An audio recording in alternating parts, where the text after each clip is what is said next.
안녕하세요, আমি মিমি এমবিবিটিএস বাংলা আর্মি বোরাহের তরফ থেকে। আর আজকে তোমরা আমাকে ছেলেদের চরিত্রে এবং কথকের চরিত্রে দেখতে পারবে।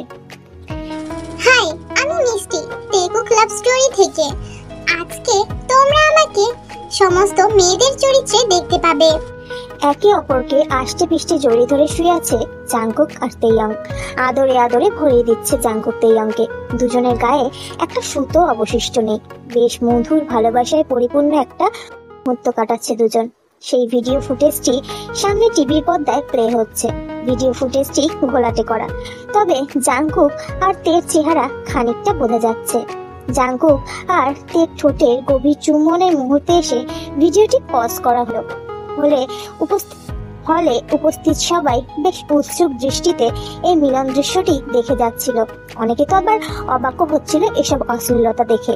কিন্তু ভিডিও ফুটেজটি এভাবে প্লে হওয়াতে একজন ব্যক্তি ভীষণ খুশি হয়েছে। সে আর কেউ নয়, জিয়ন জাংকুক। তার ভিলেন হাসি দেওয়া মুখপানা প্রমাণ করে দিচ্ছে এসবে সে ভীষণ খুশি।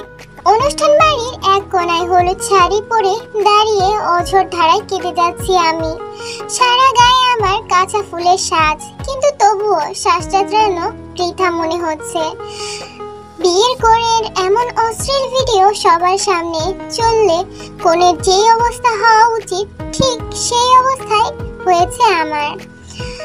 আমার ঘামে ভিজা ব্যথিত মুখটা জাংকুকের চোখের সামনে জ্বলজ্বল করছে। অবশ্য আমার কষ্ট দেখে একটা ঐতিহাসিক তৃপ্তির হাসি দিচ্ছে জাংকুক। কারোর মুখে কোনো কথা নেই। পরিস্থিতির ভয়াবহতায় উপস্থিত সবার মুখে তালা লেগে গেছে। নীরবতা কাটিয়ে তের কাকিমণি বলতে শুরু করলেন, ছি ছি তে, এই দিন দেখার জন্য তোকে এত কষ্ট করে মানুষ করেছিলাম। বিশ্বাস করো কাকিমা, এইসব মিথ্যা। চোখের সামনে দেখার পরেও তুই একথা বলবি? এই ভিডিও মিথ্যা কাকিমা, এই মেয়েটা আমি নই, বিশ্বাস করো। কাই, আপনি তো অন্তত বিশ্বাস করুন।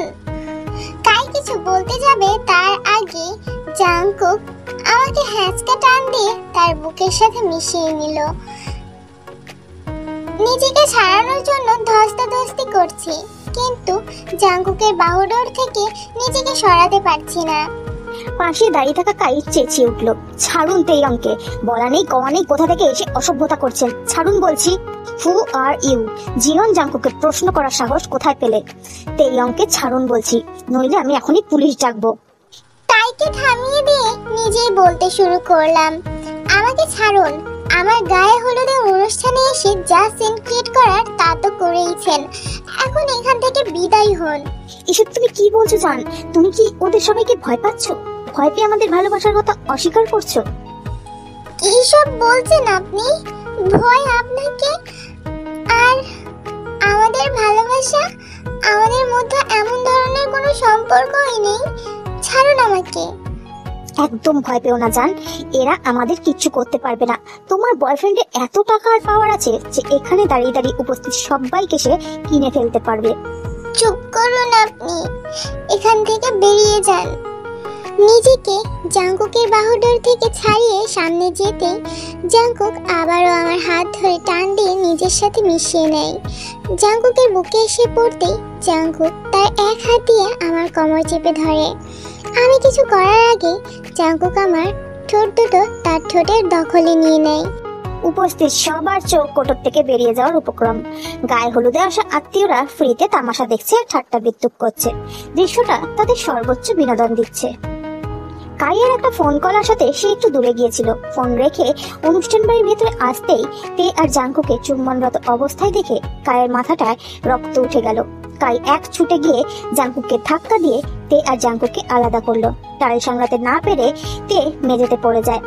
কাই পুনরায় জাংকুককে আঘাত করতে এগিয়ে এলে জাংকুকের বডিগার্ডরা কাইকে আটকে দিল, কিন্তু জাংকুকের চোখের ইশারায় তার আবার থেমে গেল। জাংকুক নিজেকে সামলে তার সুরটা একটু ঠিক করে একটা ভিলেন মার্কা হাসি দিয়ে তাকিয়ে রইল তের দিকে। তে এখনো মেঝেতে পড়ে অশ্রু বিসর্জন করে যাচ্ছে। কাই রাগে ফুঁসছে, কিন্তু কিছু করতে পারছে না। জাংকুক তের কাকিমণির হাতে একটা খাম ধরে দিয়ে সেখান থেকে চলে গেল। গাড়ি ছুটে চলেছে আপন গতিতে। জানলার কাছের বাইরে স্ত্রীর দৃষ্টিতে তাকিয়ে আছে জাংকুক। বাইরে বৃষ্টি হচ্ছে, কাজ নামানো থাকায় মাঝে মধ্যে 2-1 ফোঁটা বৃষ্টির জল জাংকুকের মুখের উপর ছিটে আসছে। ওয়াশরুমে শাওয়ারের নিচে বসে আছি আমি।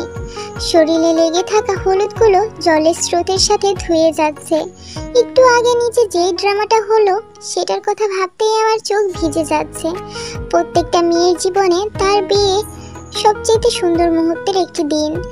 আর আমার বিয়ের দিন আমার আপত্তিকর ভিডিও সবার সামনে দেখানো হয়েছে। ভিডিওতে দেখানো মুখটা যে আমার নয় একটা মুহূর্তের জন্য প্রমাণ করতেও পারলাম, কিন্তু জাংকুক সবার সামনে কিস করার পর নিজেকে নির্দোষ প্রমাণ করার আর কোনো রাস্তাই নেই। পরনে থাকা কাঁচা ফুলের গয়নাগুলো টান দিয়ে ছিঁড়ে ফেললাম। বড্ড জ্বালাচ্ছে এগুলা, কাটার মতো বিঁধছে। বাইরের দরজায় ধুমধাম বাড়ি পড়ছে। কাকিমুনি বাজখাই গলায় চেঁচিয়ে যাচ্ছেন, তে দরজা খোল, আজ তোর একদিন কি আমার একদিন, চরিত্রহীন মেয়ে কোথাকার। নগরের সাথে কুকীর্তি করে এখন আমার মান সম্মান ধুলোয় মিশিয়ে দিলি। কাকিমুনির অকথ্য ভাষায় গালিগালাজ করেই যাচ্ছে। অবশ্য দোষটা তার নয়, আমার মতো অনাথ মেয়ের ওপর এত দয়া করেছেন, তার প্রতিদানে তাকে অপমান পেতে হলো। কাকিমুনির কথায় পাত্তা না দিয়ে লম্বা একটা শাওয়ার নিয়ে বেরিয়ে এলাম। দরজার বাইরে চেঁচামেচি কমে গেছে। মনে হয় কাকিমুনি ক্লান্ত হয়ে চলে গেছে। ভিজা চুলগুলো বালিশে মেলে দিয়ে হাত পা ছড়িয়ে শুয়ে পড়লাম। দু চোখের কার্নিশ বেয়ে অশ্রুকণা গড়িয়ে পড়ছে। জাংকুক একটা ঝড়ো হাওয়ার মতো আমার জীবনে এসে সবকিছু উল্টো পাল্টা করে দিয়ে গেল, আর আমি কিছু করতেও পারলাম না। আজকে যে আমার বিয়ে ছিল সে বিয়েটা কি আর হবে? কাই কি আর আমাকে মেনে নিবে? দরজায় আবারও খটখট শব্দ করছে, কিন্তু এবার কাকিমুনি আসেনি, কারণ চেঁচামেচির শব্দ নেই। দরজা খুলতেই একটা বাচ্চা মেয়ে হুড় হুড় করে ঘরে ঢুকে পড়ল। মেয়েটার নাম শ্রেয়া, আমার কলিজার টুকরা। শ্রেয়া তার ছোট্ট ছোট্ট হাতে করে নিয়ে আসা খাবারের প্লেটটা বিছানায় রাখতে রাখতে বলল, মামুনি, তুমি নাকি আজকে সারাদিন কিছু খাওনি? তুমি কিভাবে জানলে মামুনি? বাবাই বলেছে। কাজটা কি তুমি ঠিক করেছো বলো? না মামুনি, ভুল হয়ে গেছে, এতগুলো সরি। ওহো, এখন ঠিক আছে, জলদি জলদি খেয়ে নাও তো। শ্রেয়া নিজের হাতে আমাকে খাইয়ে দিচ্ছে। আমার মতো একটা মেয়েকে যে কেউ এতটা ভালোবাসতে পারে সেটা শ্রেয়াকে না দেখলে বিশ্বাস করতাম না। পুরো পৃথিবীর চোখে আমি খারাপ, কিন্তু একমাত্র শ্রেয়ার চোখে আমি তার আদর্শ মা। বাবা, মা আমি এখন এক হয়ে গেল আর আমি একা পড়ে গেলাম, দ্যাটস নট ফেয়ার। দরজায় হেলান দিয়ে তাই কথাটা বলল। শ্রেয়া মামুনি, তুমি এবার রেস্ট নাও। ওকে মামুনি। শ্রেয়া চলে গেলে কাই আমার কাছে এসে বসলেন। আই এম সরি নিচে যা কিছু হলো, কিন্তু বিশ্বাস করুন ভিডিওটাতে যে মেয়েটা সেটা আমি নই, আমি এতটা খারাপ নই। রিল্যাক্স দে, আই ট্রাস্ট ইউ। আর আজকে যথা সময়ে আমাদের বিয়েটা হবে। যে যত প্ল্যানিংই করুক না কেন, বিয়েটা তো হবেই। বিছানায় শরীরটা এলিয়ে দিয়ে সিলিং এর দিকে তাকিয়ে আছে জাংকুক, মুখে তৃপ্তির হাসি। তবুও বুকের বাপাসটা যেন ঝড় বয়ে যাচ্ছে। এই ঝড়ের কোনো কারণ সে খুঁজে পাচ্ছে না। এসি করা রুম, পর্যাপ্ত পরিমাণ ঠান্ডা আবহাওয়া, তবুও ঘেমে নিয়ে একাকার হয়ে গেছে সে। অকারণেই যেন সব হচ্ছে আজকাল তার সাথে। জাংকুক বেবি, কোথায় ছিলে সারাদিন? কেন? দরজার সামনে দাঁড়িয়ে থাকা অত্যন্ত সুন্দরী একটা মেয়ে জাংকুকের দিকে প্রশ্নটা ছুড়ে দিল। মেয়েটার আগমনের আভাস পেয়ে জাংকুক উঠে বসলো। এ কি জেনি, তুমি? কেন আসতে পারি না বুঝি? না না, সেটা বলিনি। কখন এলে? এই মাত্র। জানো কতবার ফোন করেছি তোমাকে? আন্টি তোমাকে অনেকবার ফোন করেছিল, তুমি ফোন ধরোনি, তাই আমাকে ফোন দিয়েছিল যে বিয়ের তারিখ কবে ঠিক করবে। জেনি এই কথাগুলো শুনে জাংকুকের চোখে মুখে চিন্তা এসে ভর করলো।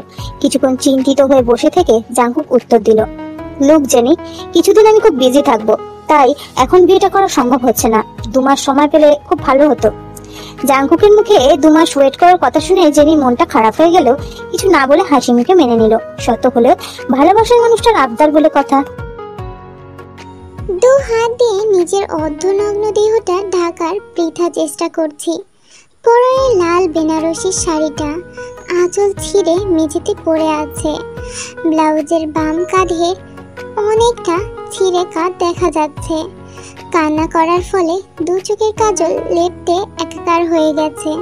তবুও আমি থেমে নেই, নিজেকে বাঁচানোর শেষ চেষ্টা আমি করবই। 1 পা 2 পা করে পিছুতে পিছুতে দেওয়ালে পিঠ ঠেকে গেল। তবে কি আর শেষ রক্ষা হবে না?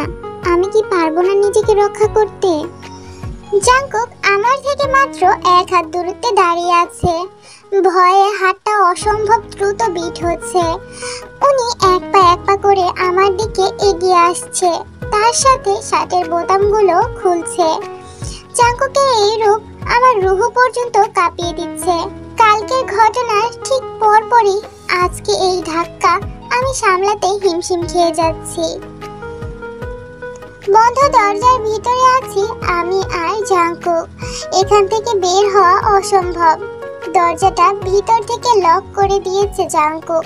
ভীষণ কান্না পাচ্ছে, কিন্তু ভয়ে গলা শুকিয়ে কাঠ হয়ে আছে। একটা টু শব্দ বের হচ্ছে না গলা দিয়ে।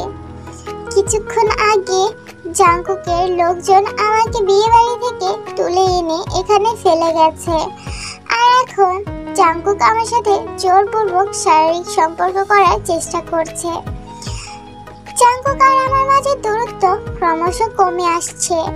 1 হাত থেকে নিমিষেই 1 ইঞ্চি হয়ে গেল দূরত্ব। এবার আমি কি করব? পালানোর কোনো রাস্তা নেই। তবে কি যা হতে চলেছে সব মেনে নিতে হবে? ঠাস করে একটা চড় আমার বাম গালে পড়লে আমি ছিটকে মেঝেতে পড়ে গেলাম। জানতাম আমি এমন কিছুই হবে। চুলের মুঠি শক্ত করে ধরে জাংকুক আমাকে উপরে টেনে তুলছেন। এইদিকে ব্যথায় আমি কুকড়ে যাচ্ছি, সেদিকে তার ভ্রুক্ষেপ নেই। ওনাকে দেখে মনেই হচ্ছে আমার ব্যথায় সে ভীষণ আনন্দ পাচ্ছে। তার চোখে মুখে শয়তানি হাসি ফুটে উঠেছে। ব্যথা লাগছে বুঝি? অ্যাকচুয়ালি ব্যথা লাগার জন্য দিয়েছি। ওনার বলা প্রত্যেকটা কথাগুলো যেন আমার বিশ্বাস করতে ভীষণ কষ্ট হচ্ছে। এতটা কষ্ট দিচ্ছে আমাকে সে, কিন্তু তার মধ্যে বিন্দু পরিমাণ অনুশোচনা নেই। জাংকুক আমার দিকে ঝুঁকে পুনরায় বলতে শুরু করলেন, এখনো তো আমি তোমার সাথে কিছুই করিনি। তোমার সাথে আরো ভয়ঙ্কর কিছু হতে চলেছে। গেস করো তো কি করব আমি এখন? আপনার কি এইসব খেলা মনে হচ্ছে? ইয়েস, এসব তো গেমই। জিয়াং জাংকুকের গেমের রুল একটাই, সে খেলবেও একা আর জিতবেও একা। আমাকে যেতে দিন, অনেক দেরি হয়ে যাচ্ছে। একটু পরেই আমার বিয়ে। আমি না গেলে আমার দুনিয়া উলটপালট হয়ে যাবে। সো অন্যের জীবন আগুনে পুড়ে ছাই করে দিয়ে নিজের জীবনে সুখ আনতে চাও? কত সেলফিশ তুমি, জানো? প্লিজ যেতে দিন আমাকে। আমার এত বড় ক্ষতি করবেন না প্লিজ। এখনো তো আমি কিছুই করিনি, তবে এখন করব। জাংকুক আমার ঘাড়ে চুল সরিয়ে ঘাড় চেপে ধরে একটা ক্লিপ আমার ঠোঁটে চেপে ধরলেন। তৎক্ষণাৎ আমার ঠোঁট কেটে রক্ত পড়া শুরু করলো। জাংকুকের ইহানো কাণ্ডে রাগে আমার কান দিয়ে ধোঁয়া বের হচ্ছে। মানসিক রোগী একটা, সাইকো কোথাকার। এমন কেউ করে? ইচ্ছে তো করছে জাংকুকের চুলগুলো টেনে ছিঁড়ে ফেলি, কিন্তু আবার ভয়ও করছে যদি মারে। রাগ হচ্ছে, সেই সাথে ব্যথাও হচ্ছে। চোখ দিয়ে জলও পড়ছে। দূর ছাতা ভাল লাগে না। এইদিকে জাংকুক আমার সামনে দাঁত কেলিয়ে ব্যাককলের মতো হাসছেন। আমার ঠোঁটের কাটা জায়গায় উনি তার ডান হাতের বৃদ্ধা আঙ্গুল দিয়ে রক্ত মুছে দিলেন। ওয়েট, তোমার কি মনে হয়েছিল আমি তোমাকে কিস করব? জিয়ন জাংকুকের লেভেল এতটাও নিচে নেমে যায়নি যে তোমার মতো একটা রাস্তা মেয়েকে কিস করবে। তাহলে সকালবেলা ওইটা কি করেছিলেন? আপনি কি কিসমিস খেয়েছিলেন? ওইটা কি কিস ছিল না? একদম না, ওটা তোমার বিয়ে ভাঙার একটা জাস্ট কৌশল ছিল। আপনার সেগুড়ে বালি বিয়েটা হবে, তাই আপনার মতো এত লো মেন্টালিটি না যে মিথ্যা কিছু প্রমাণ দেখে বিয়ে ভেঙে দিবে। কাইকে মনে হচ্ছে খুব ভালো মতো জানো তুমি। কি এমন করেছে কাই যে এত ভালো করে চিনে গেছে ওকে? অনেক বেশি সুখ দিয়েছে বুঝি? ছি, কাই সম্পর্কে আর একটা বাজে কথা বলবেন না। বাহ, কাইয়ের জন্য দরদ একদম উঠছে দেখছি। এখন তো আমার আরো জানতে ইচ্ছা করছে যে কতটা গভীর তোমাদের সম্পর্ক। আর এই সব ফালতু কথা রেখে আমাকে এখন যেতে দিন। খুব শখ না বিয়ে করার? সরি, কিন্তু তোমার এই শখ আমি কিছুতেই পূরণ করতে পারছি না। কিন্তু কেন? জাঙ্কুক আমার কথায় কোনো উত্তর না দিয়ে আমাকে পাজা কোলে তুলে নিয়ে সামনের দিকে হাঁটা ধরলেন। সামনে একটা চেয়ারে আমাকে বসিয়ে দিয়ে দড়ি দিয়ে বাঁধতে লাগলেন। বিস্ময়ে আমার চোখ বড় বড় হয়ে গেল। এই লোকটা নির্ঘাত পাগল, কি করছে কিছুই বুঝতে পারছি না। আমাকে চেয়ারে বেঁধে দিয়ে জাঙ্কুক ডান হাতে মদের গ্লাস আর আঙুলের ভাঁজে সিগারেট। মদের গ্লাসে একটু পর পর চুমুক দিচ্ছেন আর সিগারেটের ধোঁয়া উড়াচ্ছেন। আমার দিকে ঘোর লাগানো দৃষ্টিতে তাকিয়ে আছেন। তার দৃষ্টিতে লেগে আছে নেশা। সেটা আমাকে কাছ থেকে পাওয়ার নাকি আমাকে কষ্ট দেওয়ার বুঝতে পারছি না। প্রায় আধা ঘন্টার মতো পার হয়ে গেছে। জাঙ্কুক এখনো মদ গিলছেন। এই লোকটাকে কি দিয়ে বানানো হয়েছে কে জানে। অর্ধেক বোতল খালি করে দেওয়ার পরেও তার মধ্যে মদের নেশা কাজ করছে না। শাড়ি সারা শুধু ব্লাউজে বসে আছি ওনার সামনে, তাও আবার ব্লাউজটাও ছিঁড়া।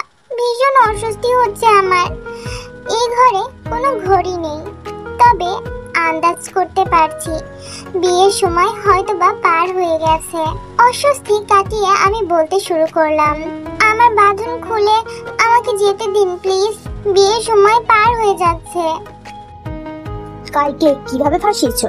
আপনার কি মনে হয় আমি ছেলেদের ফাঁসাই? মনে হওয়ার কি আছে, এটাই তো সত্যি। আপনার সাথে তর্কে জড়াতে চাই না, আমাকে যেতে দিন। তুমি চাইলেই তো আর তোমাকে যেতে দেওয়া যাবে না। তুমি এখন আমার প্রপার্টি। আমার অনুমতি ছাড়া এই ঘরের বাইরেও তুমি যেতে পারবে না। কি বললেন আপনি? আপনার প্রপার্টি মানে? আমি তোমাকে কিনে নিয়েছি, তাও আবার 5 লাখ টাকার বিনিময়ে। কি কি সব বাজে বকছেন আপনি? কিনে নিয়েছেন মানে?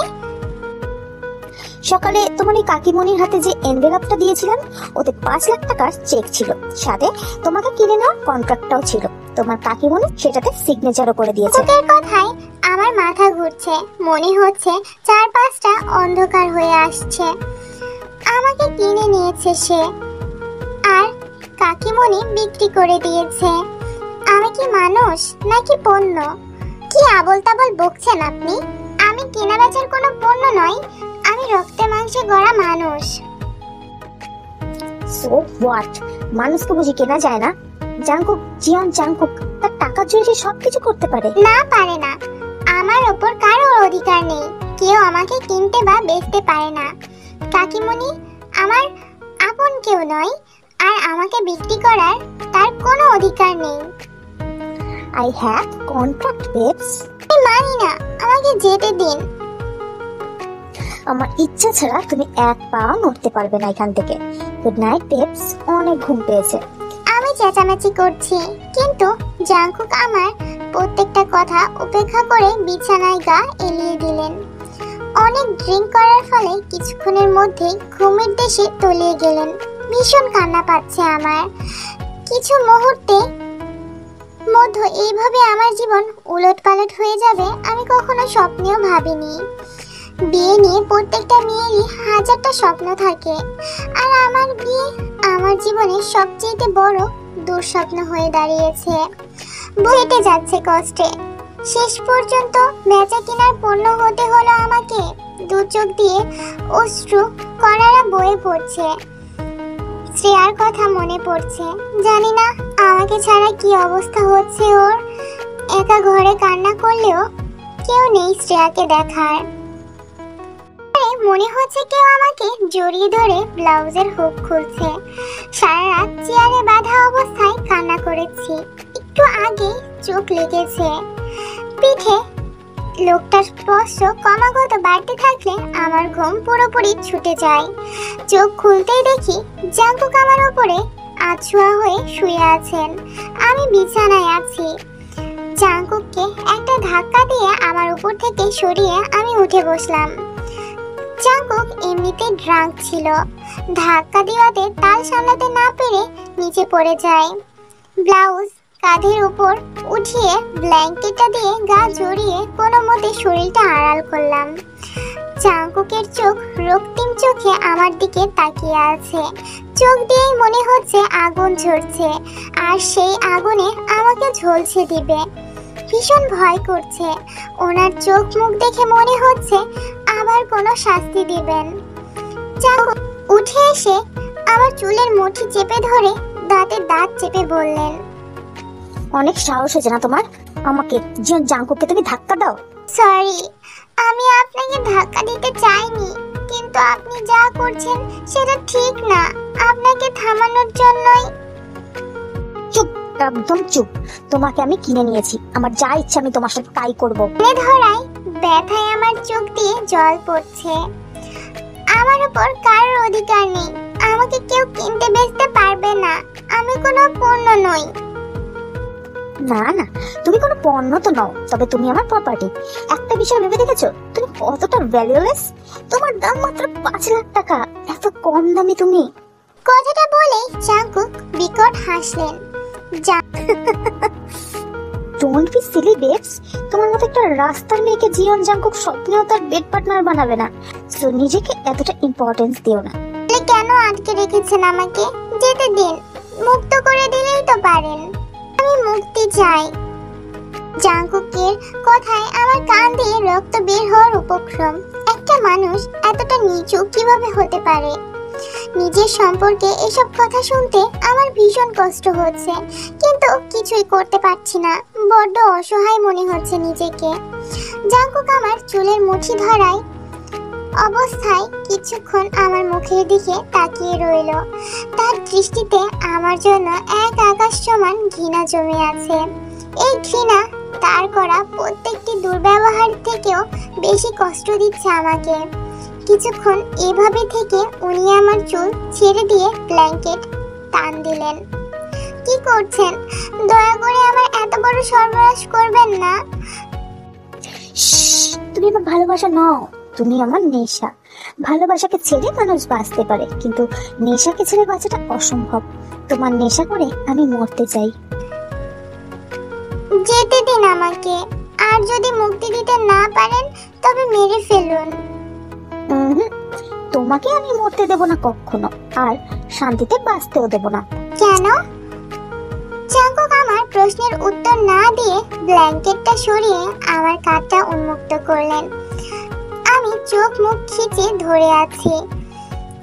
এখনই বুঝি আমার সব শেষ হয়ে যাবে, কিন্তু তখনই বাম কাঁধে ভীষণ জ্বালা পোড়া অনুভব করলাম। চোখ খুলতেই দেখলাম জাঙ্কুক আমার কাঁধে অ্যান্টিসেপটিক লাগিয়ে দিচ্ছে। কাঁধের রক্ত শুকিয়ে আছে, হয়তো কেটেছিল। অবশ্য আমি টেরও পাইনি। অনেকক্ষণ সময় নিয়ে খুব সাবধানবশত কাঁধের রক্ত পরিষ্কার করে অ্যান্টিসেপটিক ক্রিম লাগিয়ে দিলেন উনি। এই মুহূর্তে জাঙ্কুককে অনেক কেয়ারিং মনে হচ্ছে। কাল রাতের উনি আর এখনকার ওনার মধ্যে কত তফাৎ। আঁচলটা টানার সময় সেফটি পিনে অসাবধানতা বশত কেটে গিয়েছিল। কিছুক্ষণ আগে আমি এটা দেখেছিলাম, তাই তোমাকে বিছানায় এনে ব্লাউজটা খোলার চেষ্টা করছিলাম। I am sorry. আদিত্যর মুখ থেকে সরি শুনে কেন যেন নিজের কানকেই বিশ্বাস করতে পারছি না। এই 2 দিনে আমাকে এত টর্চার করেছে এই লোক, আর আজকে না সামান্য কাটা ঘায়ের জন্য সরি বলছে। আবার নিজের হাতে ড্রেসিং করিয়ে দিল। জাঙ্কুক ফার্স্ট এইড বক্স রেখে আলমারি খুলে একটা প্যাকেট বের করে আমার হাতে ধরিয়ে দিলেন। কিছুক্ষণ পর ফ্রেশ হয়ে এটা পরে নিও। এই টাউন মার্কেট লাল শাড়ি আমার বাড়ির কাজের লোকও পরে না। এই পোশাকে যেন তোমাকে আমি আর না দেখি। এখন ঘুমাও, নয়তো আবার বেঁধে রাখতে বাধ্য হব। শরীর খুব ক্লান্ত থাকায় ওনার সাথে কথা না বাড়িয়ে বিছানায় গা এলিয়ে দিলাম। কিছুক্ষণের মধ্যেই ঘুম পড়ি আমাকে নিজের মধ্যে বিলীন করে নিলেন। দুপুরের দিকে ঘুম থেকে উঠতেই নিজেকে একা ঘরে আবিষ্কার করলাম। জাঙ্কুক আশেপাশে নেই। এটাই সুবর্ণ সুযোগ এখান থেকে পালিয়ে যাওয়ার। বিছানা ছেড়ে উঠে দৌড়ে দরজার কাছে গিয়েও আমাকে হতাশ হয়ে ফিরতে হলো। দরজা বাইরে থেকে লক করা, ব্যালকনির কাজও লক করা। এখান থেকে পালানোর কোনো সুযোগই নেই। এই বন্ধ দরজা জানালা থেকে আমি কি আর কখনোই মুক্তি পাবো না? কিছুক্ষণ মেরে দাঁড়িয়ে থেকে ওয়াশরুমে চলে গেলাম। শাওয়ারের নিচে দাঁড়িয়ে গত কয়েকদিন ধরে আমার জীবনে যা যা হয়েছে সবকিছু একসাথে হিসাব করে মেলানোর চেষ্টা করছি। মুহূর্তেই সব লণ্ডভণ্ড হয়ে গেল। আর এইসব হয়েছে জাঙ্কুকের জন্য। কখনো ক্ষমা করব না তাকে, আমার এত বড় সর্বনাশ করার জন্য। আমার জীবনের সবচেয়ে বড় খুশি উনি ছিনিয়ে নিয়েছেন। ফ্রেশ হয়ে জাঙ্কুকের দেওয়া মেরুন শাড়িটা পরে ভিজা চুলে বিছানায় এসে বসে আছি। তখন জাঙ্কুক আর তার সাথে একটা মেয়ে রুমে ঢুকলো। মেয়েটার হাতে খাবার প্লেট। জাঙ্কুকের চোখের ইশারায় মেয়েটা খাবার প্লেট আমার সামনে রেখে চলে গেল। হ্যাবিট মেডিসিন নিতে হবে। আমার আপনার দয়া চাই না, আমাকে শুধু যেতে দিন, আর কিছু চাই না আমার। জাঙ্কুক আমার দিকে ঝুঁকে দাঁতে দাঁত চেপে বললেন, I don't like repeating myself. আমাকে রাগিও না, এর ফল ভালো হবে না। এখন যদি খাবারটা না খেয়েছো তাহলে শাস্তির জন্য রেডি হয়ে যাও। পৃথিবীতে সবচেয়ে শান্ত হুমকি দিয়ে উনি আমার ঠিক সামনেই সোফায় বসে পড়লেন। ভয়ে বড়সড় একটা ঢোক গিলে আমি খাবার প্লেট হাতে নিলাম। কাল সকাল থেকে না খাওয়া হয়নি, তাই ভীষণ ক্ষুধা পেয়েছে। তাই আর ডান বাম না তাকিয়ে গপ গপ করে গিলতে শুরু করলাম। প্রায় অর্ধেক খাওয়া শেষ করে মাথা উঁচু করতেই দেখলাম জাঙ্কুক এক দৃষ্টিতে আমার দিকে তাকিয়ে আছেন। ওনার তাকানো দেখে খাওয়ার স্পিডটা একটু কমে গেল। অন্যদিকে ঘুরে বসলাম। এভাবে তাকিয়ে থাকলে খাওয়া যায় নাকি? খাওয়া শেষে উনি আমাকে কিছু মেডিসিন খাইয়ে দিলেন যাতে কাঁধে ইনফেকশন না হয়। ওষুধ খাওয়ানো শেষে আচমকাই জাঙ্কুক আমাকে কোলে তুলে নিলেন। অবাক হয়ে চোখ বড় বড় করে আমি তাকিয়ে আছি ওনার দিকে। হঠাৎ এত ভালোবাসা কিভাবে উঠলে উঠছে আমার জন্য ওনার মনে? আবার প্রেমে টেমে পড়লো না তো আমার? কিন্তু আমাকে ভুল প্রমাণ করে দিয়ে উনি আমাকে চেয়ারে বসিয়ে আবারও বাঁধতে শুরু করলেন। আপনি আবার আমাকে বাঁধছেন কেন? ছাড়ুন, আমাকে যেতে দিন। বিয়ে ভাঙতে চেয়েছিলেন, দেখেন বিয়ে হয়নি। এখন কেন আমাকে কয়েদি বানিয়ে রেখেছেন? এর মধ্যেই ভুলে গেলে? তোমাকে তো বললাম তোমাকে আমি বাঁচতেও দেবো না, আবার মরতেও দেবো না। কিন্তু কেন? কি শত্রুতা আমার সাথে আপনার? কি শত্রুতা জানতে চাইছো? তা আবার তুমি? Leave it. তুমি একটা খারাপ মেয়ে, তাই তোমার সাথে এত কথা বলার ইচ্ছে আমার নেই। আমি যখন এতই খারাপ তাহলে কেন আটকে রেখেছেন? ছেড়ে দিন। তুমি আমার নেশা, তেয়ং। আর নেশা খারাপ হলেও সেটা ছাড়া বাঁচা যায় না। আমি কিছু বলতেই যাব তার আগেই বাইরে থেকে একটা মেয়েলি কণ্ঠ ভেসে এলো। নিষ্কল কালো অন্ধকার মনে হলো একটা আশার আলো ফুটে উঠেছে। আমি চিৎকার করতেই যাব তার আগে আমার মুখটা কষ্টেপ লাগিয়ে দিলেন। কষ্টে আমার ভিতরটা দুমড়ে মুচড়ে যাচ্ছে। একটা মানুষ কতটা খারাপ হলে এমনটা করতে পারে? উনি দরজা বাইরে থেকে বন্ধ করে চলে গেলেন। এইদিকে আমি চেয়ারে হাত পা বাঁধা অবস্থায় বসে আছি। ভীষণ কান্না পাচ্ছে। হঠাৎ করেই আমার ছোট্ট পৃথিবীতে এত কষ্ট এসে জমা হলো। জেনি, তুমি এখানে? জাঙ্কুক ঘর থেকে বেরিয়ে সিঁড়ি দিয়ে নামতে নামতে নিচে দাঁড়ানো জেনিকে কথাটা বলল। তুমি দিন দিন বড্ড পচা হয়ে যাচ্ছ। ভুলে গেছো আজকে আমার আর তোমার ঘুরতে যাওয়ার কথা ছিল, বেবি? আই এম সরি, আসলে কাজের চাপে একদম ভুলে গিয়েছিলাম। তুমি এইসব ভুলে যাও, তোমাকে মজাটা বোঝাবো, তবে বিয়ের পর আঁচলের সাথে বেঁধে রেখে দিব। ওকে, রেখো। এখন চলো যাই। জাঙ্কুক জেনিকে নিয়ে বাড়ি থেকে বেরিয়ে গেল। তারা জেনির পছন্দের রেস্টুরেন্টে গেল। পুরো সন্ধ্যাটা একসাথে কাটানোর পর রাত 8টার দিকে জেনিকে বাড়িতে ড্রপ করে জাঙ্কুক তার বাড়িতে চলে আসে। জাঙ্কুক ঘরে ঢুকতেই দেখে তে চেয়ারেই ঘুমিয়ে পড়েছে। তৃষ্ণার কাছে গিয়ে হাঁটু ভেঙে বসে পড়ে সে। তের মুখ থেকে স্কচ টেপটা আলতো করে খুলে ফেলে। তের চোখে মুখে এসে পড়া চুলগুলোকে আঙুল দিয়ে সরিয়ে তের মুখটা উন্মুক্ত করে। তের মুখে স্থির দৃষ্টি রেখে তেকে নিখুঁতভাবে পর্যবেক্ষণ করে চলেছে জাঙ্কুক। কাল রাতে ঠোঁটে ক্লিপ চেপে দেওয়াতে জায়গাটা কালচে হয়ে আছে। তের চুলগুলো কানের পিঠে গুজে দিয়ে ঠোঁটে হালকা করে ছুঁয়ে দিল জাঙ্কুক। কাটা জায়গায় ঠান্ডা হাতে স্পর্শ পেয়ে ঘুমের মাঝেই তে একটু কেঁপে উঠল। তৎক্ষণাৎ হাতটা সরিয়ে উঠে গেল জাঙ্কুক। আলমারি থেকে টাওয়ালটা বের করে ওয়াশরুমে চলে গেল। লম্বা একটা শাওয়ার নিয়ে বেশ কিছুক্ষণ পর বের হয়ে এলো জাঙ্কুক। তের আগের ভঙ্গিতেই এখনো শুয়ে আছে। জাঙ্কুক একটু আগে গিয়ে তের বাঁধনটা খুলে বিছানায় শুয়ে দিয়ে সিগারেটের প্যাকেট আর মদের বোতল নিয়ে ব্যালকনিতে চলে যায়। রাতের গভীরতার সাথে সাথে অন্ধকার পাল্লা দিয়ে বাড়ছে। জাঙ্কুক তার চিরচেনা ভঙ্গিতে হাতে মদের গ্লাস আর আঙুলের ভাঁজে সিগারেট নিয়ে রকিং চেয়ারে বসে আছে। মদের গ্লাসে চুমুক দিচ্ছে আর মাঝে মধ্যে সিগারেটে টান দিচ্ছে। সিগারেটের ধোঁয়াগুলো রাতের আধার আর তার মধ্যে মিশে যাচ্ছে। বেশ কিছুক্ষণ সময় ব্যালকনিতে কাটিয়ে দিয়ে মদের বোতল প্রায় অর্ধেক শেষ করে উঠে পড়লো জাঙ্কুক। ঢুলুঢুলু শরীরে ঘরে গিয়ে বিছানায় ঘুমন্ত তেকে দু চোখ ভরে কিছুক্ষণ দেখলো। তারপর তের দিকে ঝুঁকে তের কপালে একটা চুমু দিয়ে তেকে আষ্টে পৃষ্ঠে জড়িয়ে ধরে ঘুমিয়ে পড়লো সে।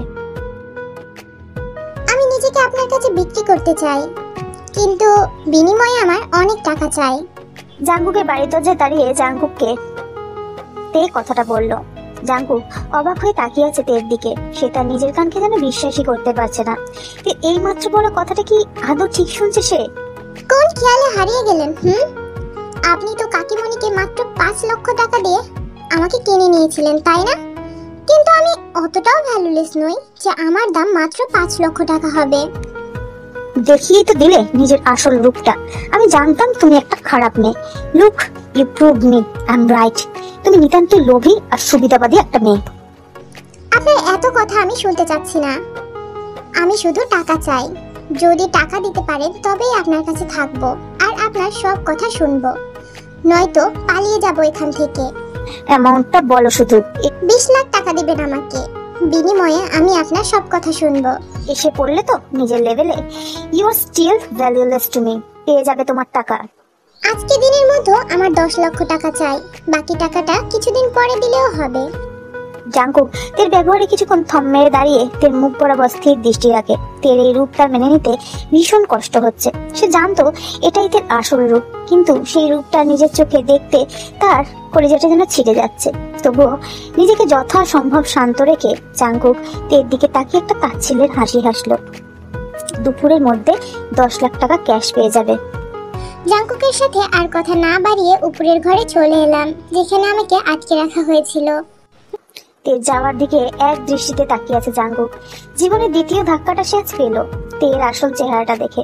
এতদিন তের প্রতি করা অত্যাচারের জন্য জাঙ্কুকের মনে অনুশোচনা কাজ করলেও আজ যেন সেটা কোথাও মিলিয়ে গেল। এখন জাঙ্কুকের মনে হচ্ছে সে যা করেছে একদম ঠিক করেছে। ঘরে ঢুকে নিজেকে ওয়াশরুমে বন্দি করে নিলাম। শাওয়ারের নিচে ধপ করে বসে পড়লাম। কয়েক ঘন্টা ব্যবধানে আরেক দফা ঝড় নেমে এলো আমার জীবনে। কোথায় আমি ভেবেছিলাম এই বন্দি কারাগার থেকে মুক্তি পেয়েছি, কিন্তু ভাগ্য তো আমায় সেই কারাগারে এনে ফেলে দিল। কয়েক ঘন্টা আগে ঘুম ভাঙতেই নিজেকে জাঙ্কুকের বুকে আবিষ্কার করলাম। লোকটা এতটা বাজে যে আমি প্রতিবার তার এই খারাপ দিকগুলো দেখে আগের থেকেও বেশি হতাশ হই। এত কিছু করার পরেও আবার আমাকে বুকে নিয়ে ঘুমোচ্ছেন। জাঙ্কুকের বুক থেকে আস্তে করে নিজেকে সরিয়ে নিলাম। জাঙ্কুকের শরীর থেকে মদের বিশ্রী গন্ধ আসছে। না জানি কত মদ গিলেছেন সারা রাত। বিছানা থেকে উঠে ব্যালকনির সামনে দিয়ে দাঁড়াতেই দেখলাম ব্যালকনির কাঁচ খোলা। হয়তো মদের নেশায় জাঙ্কুক কাঁচ লক করতে ভুলে গেছেন। এই সুযোগটা হাতছাড়া করা যাবে না কিছুতেই। ধীর পায়ে আলমারি খুলে আমার পরে আসা বিয়ের শাড়িটা বের করে ব্যালকনির রেলিং এর সাথে শক্ত করে বেঁধে নিলাম। পুনরায় ঘরের সামনে এসে জাঙ্কুককে এক নজর দেখার উদ্দেশ্যে কাচের আড়াল থেকে ভিতরের দিকে তাকালাম। এখানে আসার পর থেকে শুধু যাওয়ার চিন্তাই করেছি, কিন্তু আজ যখন চলে যাচ্ছি তখন বুকের বাঁ পাশটা চিনচিন ব্যথা করছে। জাঙ্কুকের ঘুমন্ত মুখটার দিকে তাকিয়ে মনে হচ্ছে সময় যদি এখানেই থেমে যেত। কিছুক্ষণ সময় এভাবে পার করে দিলাম। পার করে দিয়ে শাড়ি বেয়ে নিচে নেমে পড়লাম। আবঝা আলো আর আবঝা অন্ধকারে খেলা করছে প্রকৃতি। ভোরের সময় পক্ষীকুল ছাড়া আর কেউ নেই রাস্তায়। পিচঢালা রাস্তা দিয়ে গন্তব্যহীন ছুটে চলেছি। বহু কষ্টে জাঙ্কুকের বডিগার্ডদের থেকে নজর এড়িয়ে পালিয়েছি। কাকিমণির কাছে যেতে পারবো না। কাকিমণি আবার জাঙ্কুকের কাছে ফিরিয়ে দিবে। এখন আমার একটাই যাওয়ার জায়গা আছে, কাই। একমাত্র কাই, যে আমাকে নিঃস্বার্থভাবে বিশ্বাস করে, আমার কেয়ার করে। কাই আমাকে ফিরিয়ে দেবেন না, আমার সমস্যাটা বুঝতে পারবেন। কয়েকদিন হয়ে গেছে শ্রেয়াকে দেখিনি, শ্রেয়াকে বুকে জড়িয়ে ঘুম পাড়িয়ে দিইনি। না জানি আমার মেয়েটা আমাকে ছাড়া কিভাবে আছে। রাস্তায় জগিং করতে থাকা এক মহিলার কাছ থেকে মোবাইল নিয়ে কাইকে ফোন দিলাম। কাইকে ফোন দিলে কাই একটা হাসপাতালের ঠিকানা দিল যাওয়ার জন্য। কার শরীর খারাপ হলো আবার? কাই অসুস্থ নয় তো? হাসপাতাল কাছে থাকায় হেঁটেই রওনা দিলাম। কিছুক্ষণ হাঁটার পর হসপিটালে পৌঁছে গেলাম। হসপিটালের করিডোরে এপাশ থেকে ওপাশ পায়চারি করছে কাই। আমাকে দেখে চোখের জল ফেলে দিলেন কাই। কিছু বুঝতে পারছি না, এখানে অসুস্থ কে? কাই, আপনি কাঁদছেন কেন? আর হসপিটালে? শ্রেয়া ভালো নেই তেয়াং, শ্রেয়ার হার্ট ট্রান্সপ্লান্ট করতে হবে। কায়ের মুখ থেকে শ্রেয়ার অসুস্থতার কথা শুনে মনে হলো আমার মাথায় আকাশ ভেঙে পড়েছে। বিশ্বাস করতে পারছি না, আমার শ্রেয়া, আমার ছোট্ট সোনামণিটার হার্ট সার্জারি করা হবে। আপনি এসব কি বলছেন? কখন হলো এসব, আর কিভাবে হলো? তুমি যাওয়ার পর তোমার জন্য কান্না করতে করতে অজ্ঞান হয়ে যায়। হসপিটালে আনলে ডাক্তার বলে দ্রুত হার্ট ট্রান্সপ্লান্ট করতে হবে। আমার শ্রেয়া এখন কেমন আছে? কোথায় আমার কলিজার টুকরা? আমাকে নিয়ে চলেন ওর কাছে। আমি সামনের দিকে এগিয়ে যেতে লাগলে কাই আমার হাত টেনে ধরলেন। শ্রেয়ার সাথে ডাক্তার দেখা করতে বারণ করেছে, ওর সামনে কথা বলা যাবে না। আমার বুক ফেটে কান্না আসছে। এতটুকু বাচ্চা মেয়ের সাথে কেন এমন হলো? আমার সাথে তো হতে পারতো। কাই আমাকে শ্রেয়ার কেবিনের বাইরে থেকে শ্রেয়াকে দেখালেন। হসপিটালে একটা কেবিনে কি সুন্দর আমার মেয়েটা ঘুমিয়ে আছে। আমি ভিতরে ঢুকতে চাইলে কাই আমাকে ঢুকতে দিলেন না। ডক্টর কি বলেছেন? শ্রেয়ার ট্রিটমেন্টের প্রোগ্রেস কত দূর? ট্রিটমেন্ট এখনো শুরু হয়নি, 20 লাখ টাকা লাগবে ও ট্রিটমেন্ট শুরু করার জন্য। 20 লাখ? তুমি তো জানোই আমি একটা ছোট চাকরি করি, স্বপ্নেও 20 লাখ টাকা জোগাড় করা আমার পক্ষে সম্ভব নয়। তাই হাল ছেড়ে দিচ্ছি ধীরে ধীরে, হয়তো ওকে আমি বাঁচাতে পারবো না। না না, এটা হতে পারে না। এসব আপনি কি বলছেন? আমার মেয়েকে আমি যে করেই হোক বাঁচাবো। কিচ্ছু হবে না আমার শ্রেয়ার, আমি টাকা জোগাড় করব। তুমি এত টাকা কোথায় পাবে? যেভাবেই হোক আমি সব টাকা জোগাড় করব। প্রয়োজনে নিজেকে বিক্রি করে দিব, তবুও শ্রেয়ার কিচ্ছু হতে দিব না। আপনি সব প্রসেস করুন, আমি বিকালের আগেই আপনার কাছে টাকা পৌঁছে দিব। আজকে বিকেলের মধ্যে যদি 10 লাখ টাকা পাওয়া যায় তাহলে ট্রিটমেন্টটা শুরু করা যাবে। কিন্তু তুমি এতদিন কোথায় ছিলে তে? শ্রেয়ার অসুস্থতার জন্য আমি তোমার খোঁজ করতে পারিনি। কাকিমণি বলেছিল সে নাকি তোমায় বেঁচে দিয়েছে। থাক সেসব কথা, আমি যাচ্ছি, টাকা পৌঁছে দিব। শ্রেয়াকে দেখে রাখবেন। হসপিটাল থেকে বেরিয়ে এলাম। এতগুলো টাকা এই মুহূর্তে আমাকে শুধু জাঙ্কুকি দিতে পারবেন। তার বিনিময়ে সে কি চাই সেটাও আমি জানি, কিন্তু এই মুহূর্তে আমার কাছে আর কোনো পথ খোলা নেই। শ্রেয়ার জীবন বাঁচানোর জন্য আমাকে নিজের জীবন বাজি রাখতেও আমি প্রস্তুত। ওয়াশরুমের দরজায় ধাক্কার শব্দে ধ্যান ভেঙে গেল আমার। বাইরে থেকে জাঙ্কুক রাগী কণ্ঠে আমাকে ডাকছেন। What are you doing? বেরো ফাস্ট। চট জলদি গোসল সেরে নিলাম। বের হওয়ার আগে পড়লাম বিপদে। আমার তো কোনো কাপড়ই নেই পরার মতো। যাও একটা শাড়ি ছিল সেটা ভিজে গেছে। কিছুক্ষণ চিন্তা করে ওয়াশরুম থেকে টাওয়াল পরেই বেরিয়ে এলাম। জাঙ্কুক মদের গ্লাস হাতে নিয়ে বিছানায় বসে আছেন। আমি বেরোতেই তার দৃষ্টি আমার দিকে দিলেন। ওনার চোখ আমার সারা শরীরে বিচরণ করছে। টাওয়ালটা একটু টেনে টুনে ঠিক করে ঘরের ভিতরে ঢুকে গেলাম। জাঙ্কুক মদের গ্লাসে চুমুক দিচ্ছেন আর চোখে আমাকে দেখছেন। তার দৃষ্টিতে নেশা লেগে আছে। সেটা মদের নেশা নাকি আমার শরীরের, এটা বুঝতে পারছি না। এতদিন যার থেকে আমি পালিয়ে এসেছি, আজ তার কাছে নিজেকে সঁপে দিতে হবে। ভাবতেই দু চোখ ভেঙে কান্না আসছে। জাঙ্কুক গ্লাসে চুমুক দিতে দিতে বলল, বিছানায় একটা প্যাকেট রাখা আছে, নিয়ে যাও। কি আছে? নিজেই দেখে নাও। প্যাকেটটা খুলতেই পার্পল কালারের একটা শাড়ি আর ম্যাচিং কিছু গহনা পেলাম। কিছু না বলেই শাড়িটা নিয়ে ওয়াশরুমে চলে গেলাম। শাড়িটা পরে ওয়াশরুম থেকে বের হয়ে এলাম। জাঙ্কুক এখন আগের ভঙ্গিতেই বসে আছেন। অবশ্য এখন তার হাতে মদের সাথে সিগারেটও আছে। একটা লোক এত ড্রিঙ্ক কিভাবে করতে পারে সারা দিন, হাতে মদ আর সিগারেট? অসহ্যকর। বিকেলবেলা তৈরি থেকো। কেন? রেজিস্ট্রি অফিসার আসবেন কেন? আমাদের বিয়ে করানোর জন্য। কি? হ্যাঁ, বিকেলে আমাদের বিয়ে হচ্ছে। আপনার মাথা কি খারাপ হয়ে গেছে? আমি আপনাকে বিয়ে করব না? এটা তো কথা ছিলই না। দেন কি কথা ছিল? কথা হয়েছিল আপনি আমাকে টাকা দিবেন, বিনিময়ে আমি আপনার সব কথা শুনবো। এক্স্যাক্টলি, তুমি আমার কথা শুনতে বাধ্য, আর আমি চাই আমাদের বিয়েটা হোক। কিন্তু আমি আপনাকে বিয়ে করতে পারবো না, আর এমনিতেও আমার বিয়ে ঠিক হয়ে আছে। That's none of your business. আমি যেটা চাই তুমি ঠিক সেটাই করবে। না, আমি এটা করতে পারবো না। বেশ, তাহলে আমি আর তোমাকে কোনো টাকা পয়সা দেব না। আজকে একদিন এখান থেকে পালিয়ে গিয়েছো বলে কি মনে করেছো নিজেকে? একবার জীবন জাঙ্কুক ভুল করেছে বলে বারবার সেটা রিপিট করবে? ইউ আর রং। তুমি আমার নেশার ঘোরে হওয়ার সুযোগ নিয়েছো বারবার, এটা তুমি পারবে না। সো আমাকে রাগিও না। যদি টাকাগুলো চাও দেন ম্যারি মি। অসহায় দৃষ্টিতে ওনার দিকে তাকিয়ে আছি। একটা মেয়ে হয়ে অন্য একটা মেয়ের জীবন আমি কিভাবে নষ্ট করতে পারি? যার সাথে জাঙ্কুকের বিয়ে ঠিক হয়ে আছে তার মনটা ভেঙে যাবে। হয়তো এই প্রতারণাটা সে কিছুতেই মেনে নিতে পারবে না। মেয়েটার থেকে শেষ করে দেবে এই মেয়েটাকে। কিন্তু আমিও যে নিরুপায়। শ্রেয়াকে বাঁচাতে হলে আমার টাকাটা লাগবেই। কিছুক্ষণ চুপ করে থেকে জাঙ্কুককে হ্যাঁ সম্মতি দিয়ে দিলাম। ও, ওয়ান মোর থিং, আমি কিন্তু তোমাকে সারা জীবনের জন্য বউ বানাচ্ছি না। মানে কি বলতে চাচ্ছেন? I will marry you for 3 months, তারপর তোমাকে ডিভোর্স দিয়ে দেব। কি? 3 মাস মানে? এই 3 মাস তুমি আমার সাথে থাকবে। তুমি তো নিজেকে আমার কাছে বিক্রি করেই দিয়েছো। এখন তোমার সাথে শারীরিক সম্পর্ক করলেও তুমি আমাকে বাধা দিতে পারবে না। কিন্তু ইউ নো হোয়াট, আমি এতটা খারাপ নই যে বিয়ে ছাড়া শারীরিক সম্পর্ক করব। ছি, আপনি কতটা বাজে! আমার দুর্বলতার সুযোগ এইভাবে নিচ্ছেন? ওয়েট, দুর্বলতার সুযোগ মানে? তুমি নিজের লোভে আমার কাছে নিজেকে বিক্রি করেছো। সো আমার সামনে নিজেকে অবলা প্রমাণ করার কোনো প্রয়োজনই নেই। আমি তোমার নাটকে আর পড়ছি না। তোমার এই চোখের জলের মায়াজালে আমাকে তুমি আর আটকাতে পারবে না। জাঙ্কুক আমাকে কিছু বলার সুযোগ না দিয়ে সেখান থেকে চলে গেলেন। হাঁটু ভেঙে ধপ করে মাটিতে বসে পড়লাম। এবার আর আমার চোখের জল বাদ মানছে না। এতটা নিকৃষ্ট আমি কিভাবে হতে পারলাম? নিজেকে বিক্রি করে দিলাম, এখন অন্য একটা মেয়ের ঘর ভাঙতে যাচ্ছি। এ কোন খেলায় আটকে পড়লাম আমি? জাঙ্কুক আমার দিকে এক পা করে এগিয়ে আসছেন, আর আমি পিছোচ্ছি।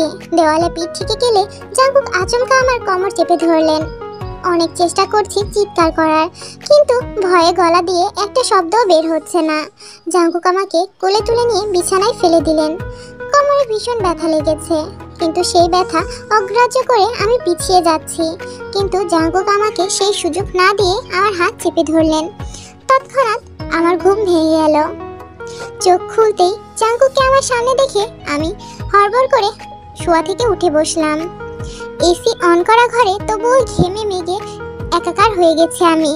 জাঙ্কুক ভ্রু কুঁচকে বিছানার পাশেই দাঁড়িয়ে আছেন। জাঙ্কুককে দেখে মনে হচ্ছে না সে এতক্ষণ আমার সাথে এইসব করেছেন। তার মানে আমি স্বপ্ন দেখছিলাম এতক্ষণ? দুঃস্বপ্ন, সেটা শীঘ্রই বাস্তবে রূপ নিতে যাচ্ছে। What happened? এভাবে ঘামছো কেন? কিছু না। আপনি এভাবে আমার মাথার উপরে দাঁড়িয়ে আছেন কেন?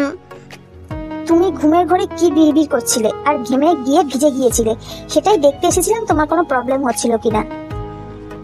এত দরদ দেখাতে হবে না আপনার, আমি ঠিক আছি। সে তো দেখতেই পাচ্ছি। দুঃস্বপ্ন দেখেছিলে বুঝি?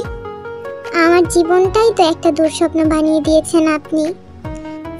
জাঙ্কুক কিছু বলতে গিয়েও চুপ করে রইল। আমার টাকা কখন দেবেন? রেজিস্ট্রি পেপারে সাইন করা 3 সেকেন্ড পরেই পেয়ে যাবে। মানে কি?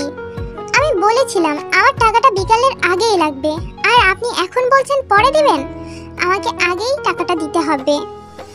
টাকা নেওয়ার পর যদি তুমি রেজিস্ট্রি পেপারে সাইনটা না করো তখন? আমাকে কি আপনার বিশ্বাস হয় না যে আমি টাকা নেওয়ার পরেই সাইন করব না? আমি কিছু বলতে গিয়েও মুখ দিয়ে আর কথা বের হলো না। যে মানুষটা আমাকে বিশ্বাসই করে না তার কাছে বিশ্বাসের কথা বলাটাই বেকার। You know what, I don't trust you.